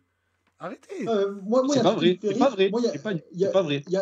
Il y a un truc qui est drôle, c'est qu'il dit il n'y a rien de personnel, je suis très ami avec son père, et qu'il dézingue le fils. Mais parce que, parce que je le connais pas dans la vraie vie, je m'en fous, je te parle juste du footballeur. Je parle juste du footballeur. Le footballeur est infiniment surcoté et mauvais. C'est tout. Moi, je pense qu'il t'aurait pas offert une citronnade, Gignac. Bah, je m'en Ouais, fous, bah, je la c'est veux tout ce pas, que sa j'ai à dire. citronnade. Je m'en fous, franchement. Incroyable, le mec a mis 15e de son classement, mais il a une haine envers lui extraordinaire. Non, j'ai Ah pas oui, de haine envers lui. Ceux J'ai qui pas de... m'entendent parler, ils croient que je l'ai mis 8. Allez, on passe. J'ai pas de haine envers lui. Non, Non, mais je veux. Non, je veux. Non, parce que c'est faux ce que tu dis. C'est faux ce que tu dis. J'ai Non, pas mais de c'est haine pas envers faux. lui. J'ai Bah, pas tu de te fais haine envers attaquer lui. sur le chat, Idriss. Je m'en Un fous, peu j'ai d'union, pas de Idriss, haine. c'est ridicule de la part de Attends, Sabine. arrêtez les gars. Oui, Ça... il a Non, là raison, ça devient ça lourd. fait- Là ça devient lourd, s'il vous plaît. Non, mais c'est Juste, je n'ai pas de haine envers lui. J'ai de la haine envers la mémoire qu'on est en train de construire autour de son passage. Lui, je m'en fous. Très clairement. C'est de ce qu'on est en train de faire de son passage. C'est ça qui me saoule. Heureusement qu'on a su nuancer quand même ces propos qui sont très excessifs, je trouve. 13e, Gignac. Ouais, j'imagine pas le joueur d'après si déjà énervé. Le 12e, je pense que ça va encore être tendu. Non, je pense qu'on est tous lucides sur ce joueur-là. 12e, alors, il est 9e chez Marouane, il est 12e chez moi, donc comme le classement, ouais, je suis très content. 14e chez Idriss et 24e chez Amayet. Et voilà, je sens que ça va être drôle encore. C'est Florian Thauvin qui est 12e de ce classement.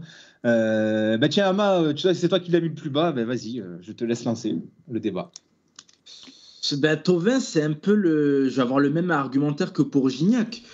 Quand il arrive à l'OM, il arrive avec un certain statut et il est franchement pas bon.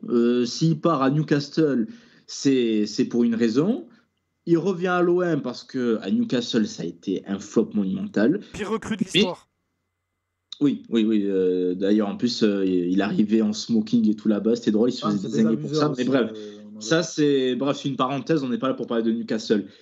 Quand il revient à l'OM, je lui reconnais donc qu'il a eu un impact parce que ça a été un excellent joueur de stats. Donc rien que pour ça, il mérite sa place parce qu'il nous a sorti de beaucoup de bourbiers.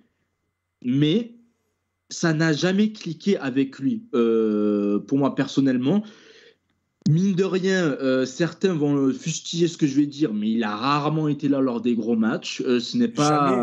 C'est pas vrai. Ça... Non, c'est Enlève pas vrai. rarement. Ça... Enlève Non, rarement. c'est pas vrai. Ça, Même les matchs c'est où il marque, des il est pas gens- bon. Idriss, arrête de couper tout le c'est monde. pas- Arrête. Non, c'est- il y a c'est pas certains vrai. qui vont... Non, il y a certains qui vont me sortir son exemple contre Paris où on fait 2-2. Mais non, mais même pas. Mais c'est pas vrai. Ça, c'est une légende qu'on a bâtie l'année de l'Europa League parce que sur la deuxième partie de saison, on Non, il choque. existait déjà, Non, même avant son premier départ. Laisse-moi expliquer après, tu seras pas d'accord.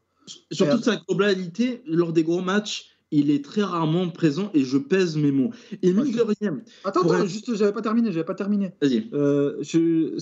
C'est une légende, ou en tout cas un fait qu'on magnifie ou qu'on empire l'année où on fait finale d'Europa League et qu'on choque la troisième place en Ligue 1, parce que tout le monde est carbo, et Thauvin, on l'attend parce qu'il est exceptionnel jusque-là, en tout cas sous le maillot de l'Olympique de Marseille, ne serait-ce qu'en termes de scénario, parce qu'il fait basculer un nombre incroyable de matchs. C'est vrai. Et il est transparent. Et il est transparent dans ces matchs-là. Mais l'équipe, elle est carbo. Et c'est exactement à ce moment-là que le débat, on le ramène sur la table. Quand on dit, mais regardez, il n'est pas là. Ah, regardez un nouveau match, il n'est pas là. Et il n'y avait personne à ce moment-là. Alors- Sauf qu'il a marqué contre Lyon, il a marqué contre le PSG, il a marqué dans des matchs importants. Et je suis désolé. Mais combien Franchement, fais-moi Mais- une liste sur toute sa carrière à l'OM. Non, mais Je vous parlez, vais les gars, vous vraiment parlez que de citer buts. Les gars, vous parlez que de buts. Oui, moi je te parle de jeu. Ouais, Après, dans le jeu, il a le jeu, jamais c'est été bon. compliqué. Il a jamais vraiment fait un gros match contre un gros. Ça n'a jamais été l'homme du match, Il d'un marque, gros même match. les matchs où il avec marque, l'OM. il est pas terrible. Hein. Voilà, et, je suis d'accord avec Idriss. Et bref, pour Ça, c'est pas terminer- faux. Je veux bien l'entendre. Mais dire qu'il était inexistant dans les grands matchs, c'est pas vrai. C'est de la vraie moi, culture. je dis souvent, je maintiens ce que je dis. Mais bref, pour terminer, Thauvin, je reprends le fil. Thauvin, ce que je n'ai pas aimé, surtout en plus de son de ses débuts à l'OM, c'est sa sortie. Le mec, il te fait une interview dans l'équipe, celle-là, elle me reste encore en travers de la gorge, où il dit clairement, moi je suis le centre de l'équipe, en gros je comprends pas pourquoi on fait pas l'équipe autour de moi, donc ensuite il boude, il est pas bon, il met ses buts, mais dans le jeu il est pas bon, et il boude, il fait sa star, etc., et il part un peu dans l'anonymat. Ces derniers matchs, ils sont pourris au final, donc c'est pour ça que je le mets aussi bas. Et juste pour terminer ma démonstration sur lui, Thauvin, il joue énormément de matchs avec l'OM, il marque énormément de buts avec l'OM, et un truc tout con, c'est un argument peut-être un peu fallacieux que je vais donner, mais on connaît tous la propension des supporters de l'OM à lancer des chants pour X ou Y. Thauvin n'a jamais eu un chant pour lui au stade, alors qu'il a joué énormément pour l'OM et qu'il a marqué énormément pour l'OM. Après, c'était le chouchou à un moment donné. Après, c'était le chouchou à un moment donné, Thauvin. Ouais, mais il n'y a jamais eu de chant pour lui. On a fait des chants pour Gustavo, pour Nyang, même pour Sitchef à l'époque. Et lui, au final, ça n'a jamais vraiment cliqué au fond, malgré tous ses buts. Et il y a une raison pour ça. Moi, je retiendrai surtout ces saisons 2016-2017 et 2017-2018 où il est excellent. D'accord avec Mathieu. Et si dans le jeu, là par contre, je vous rejoins, où dans le jeu, c'est vrai qu'il n'avait pas une importance fondamentale parce que, contrairement à ce qu'on pensait, c'était pas un fin dribbleur, c'était pas quelqu'un qui participait énormément au jeu. Mais les saisons 2016-2017, et notamment, et la plus belle pour moi, c'est la 2017-2018, où il termine à 22 buts en championnat. C'est pas un attaquant, c'est un ailier, il marque 22 buts en championnat. Je pense qu'on n'est pas prêt de retrouver ça à l'OM, un ailier qui marque 22 buts. Désolé si j'insiste, mais 22 buts pour un ailier, c'est exceptionnel. Et moi, c'est surtout ça que je retiendrai. Juste pour le défendre, je pense qu'il a souffert un peu d'un délit de sale gueule parce que c'était le joueur préféré des enfants. Et je sais que c'est un argument qui peut paraître un peu farfelu, mais les gens ne l'ont pas aimé parce que c'était le joueur préféré des enfants et parce que ça faisait un peu. Les gens semblait un peu ridicule de l'apprécier. C'était un argument pour le descendre un petit peu, mais ça n'a jamais été une raison de sa haine.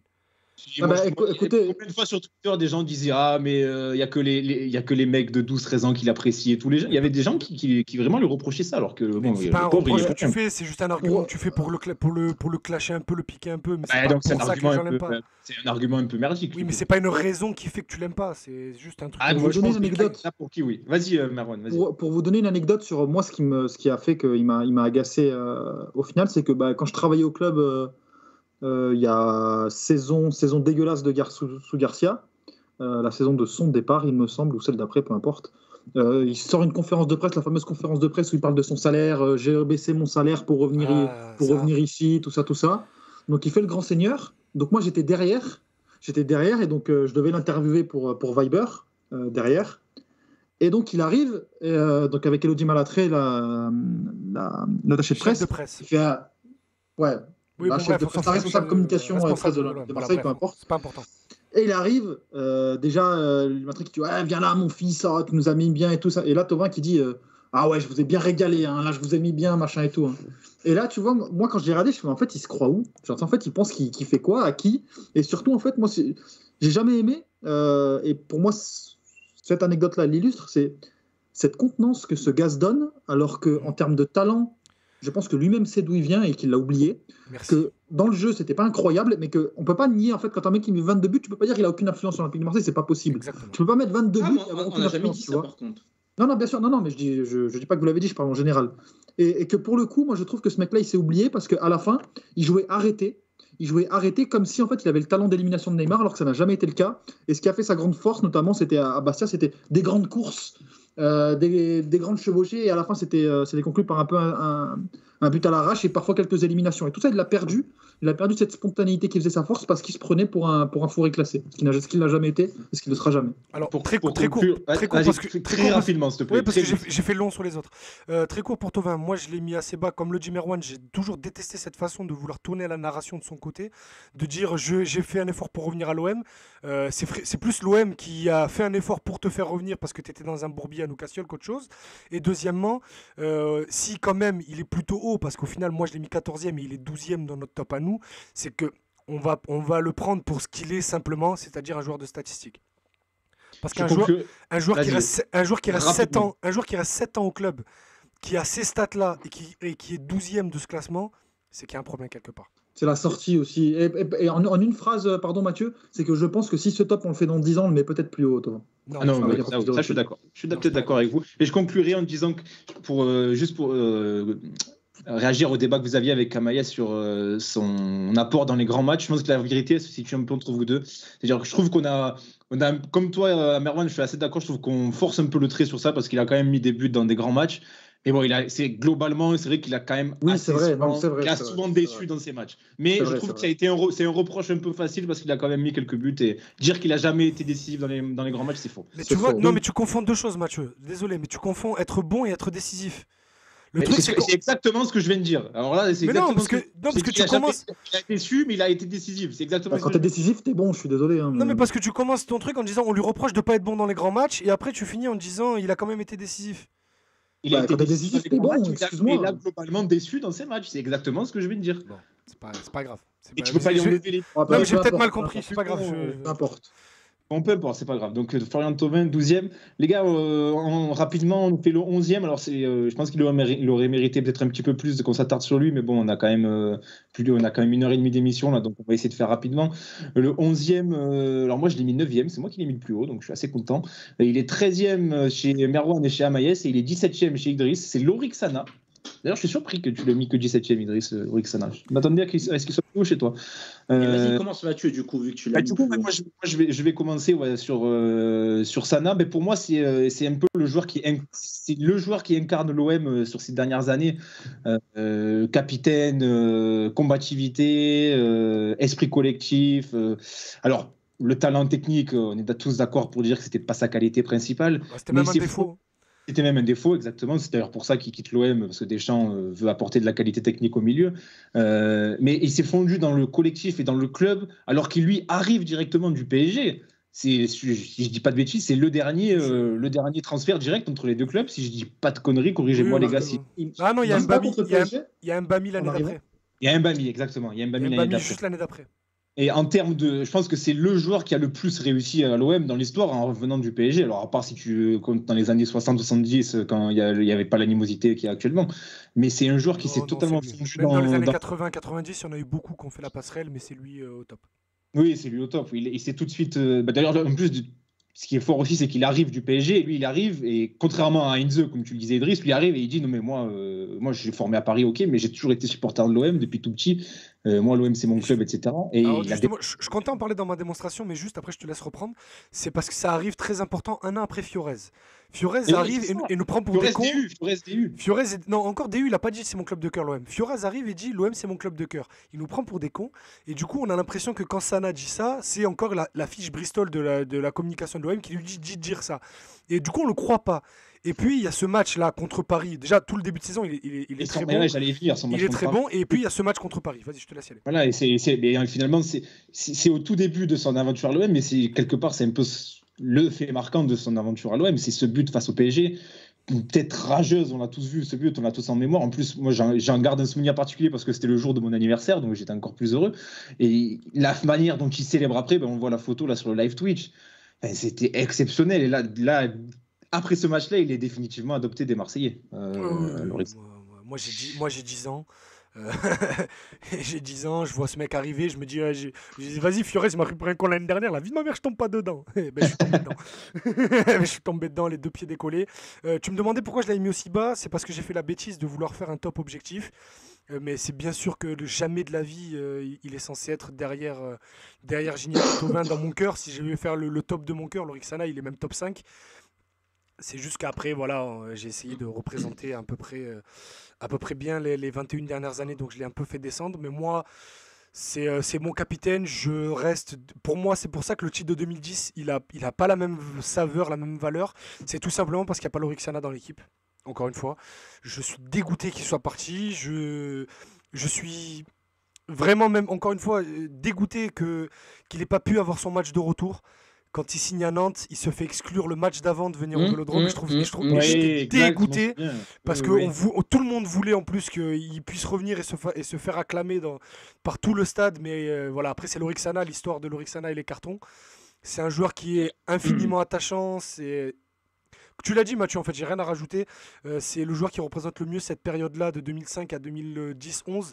C'est un OM qui est limité, certes, mais qui laisse tout ce qu'il a sur le terrain et qui gagne. Merwan, Ama, vous l'avez mis 13e tous les deux. Tiens, Merwan. Rien à ajouter, moi, franchement, rien à ajouter. Franchement, joueur charismatique, beau gosse, t'inquiète même pas, frérot. C'est vrai, t'as raison de le souligner, c'est vrai. Bah, ça compte dans le registre charismatique d'un joueur, c'est que le mec incarnait bien le club. Suivez-le sur Insta, purée, qu'est-ce qu'il est beau. Je dis ça tout en étant sûr de ma sexualité, donc voilà, pas de. Il n'y a pas de d'un homme qui est bel homme. Hein. Non, mais oui, bref, peu importe. Je le dis très souvent de moi, donc ça me dérange pas. Ah, ouais, bon. Avec plus ou moins de lucidité, évidemment. Non, ça me mais ouais, non, qui laissait tout sur le terrain. Franchement, très sincèrement, des performances. Je pense qu'il a surperformé au cours de sa carrière par rapport à ses qualités intrinsèques. Mais sincèrement, non, gros respect pour Lorik Sana.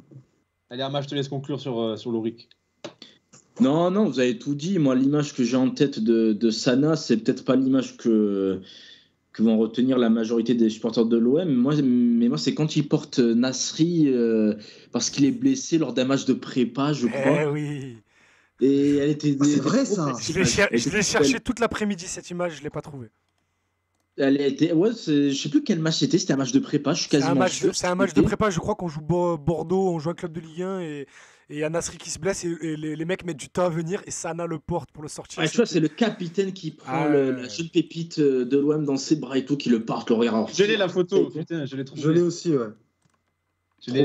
Lorik Sana, Nasri dans Google Images, vous scrollez un petit peu vers le bas et vous le voyez, il porte et Nasri qui pleure dans ses bras. Ouais, je la voulais en bonne qualité, enfin en super qualité. Très belle image.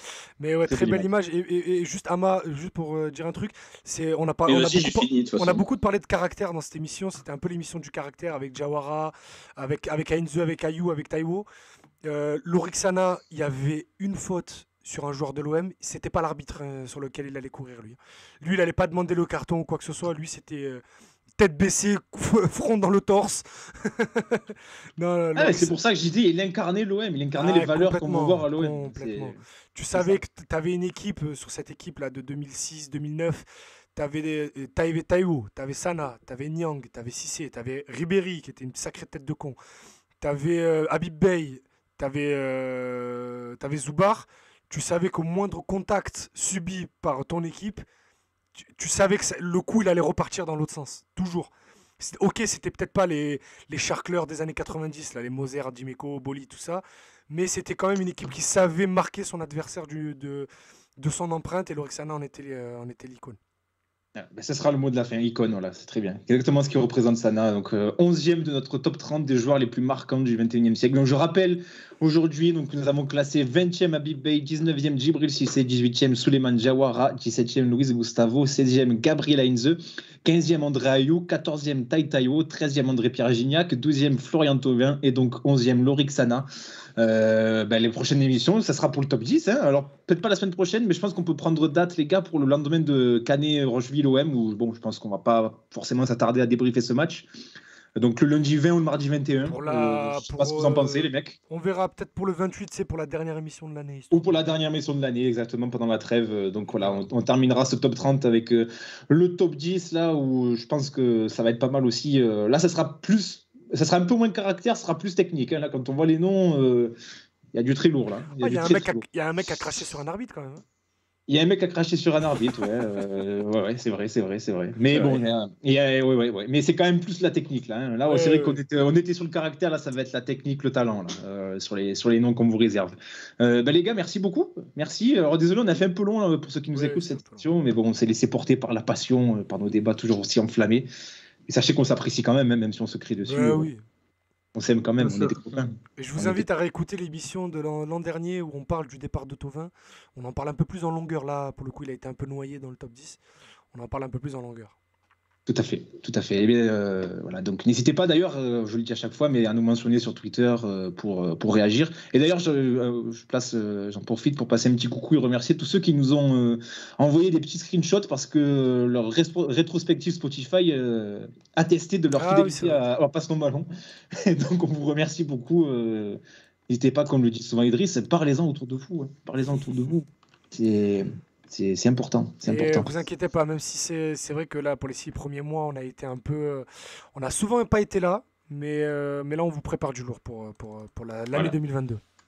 Tout à fait. On devait préparer les du jour pour la 50e, on n'a rien fait. C'était aujourd'hui. Ouais, mais pour le coup, mais nos agendas professionnels sont un peu trop remplis en ce moment. En ce moment, ne serait-ce que pour dégager 1h30 et faire les émissions, c'est compliqué. Voilà, c'est ça. Donc, c'est ça. Donc, écoutez, les gars, nous, on se retrouve la semaine prochaine pour débriefer certainement Strasbourg-OM et pour revenir peut-être sur l'actu de l'OM. Enfin, on verra bien ce qui se passera d'ici là. On aura sûrement un invité, je dois parler avec On lui aura demain, peut-être donc un on invité. Voilà. Vous savez comment ça se passe dans Passe ton ballon, c'est un petit peu improvisé à chaque fois. Voilà. Suivez les réseaux sociaux et faites-nous confiance. Voilà, c'est tout. Tout à fait. Voilà. Et ben, on se retrouve la semaine prochaine. Donc bonne semaine tout le monde et puis salut. Salut. Passe ton ballon.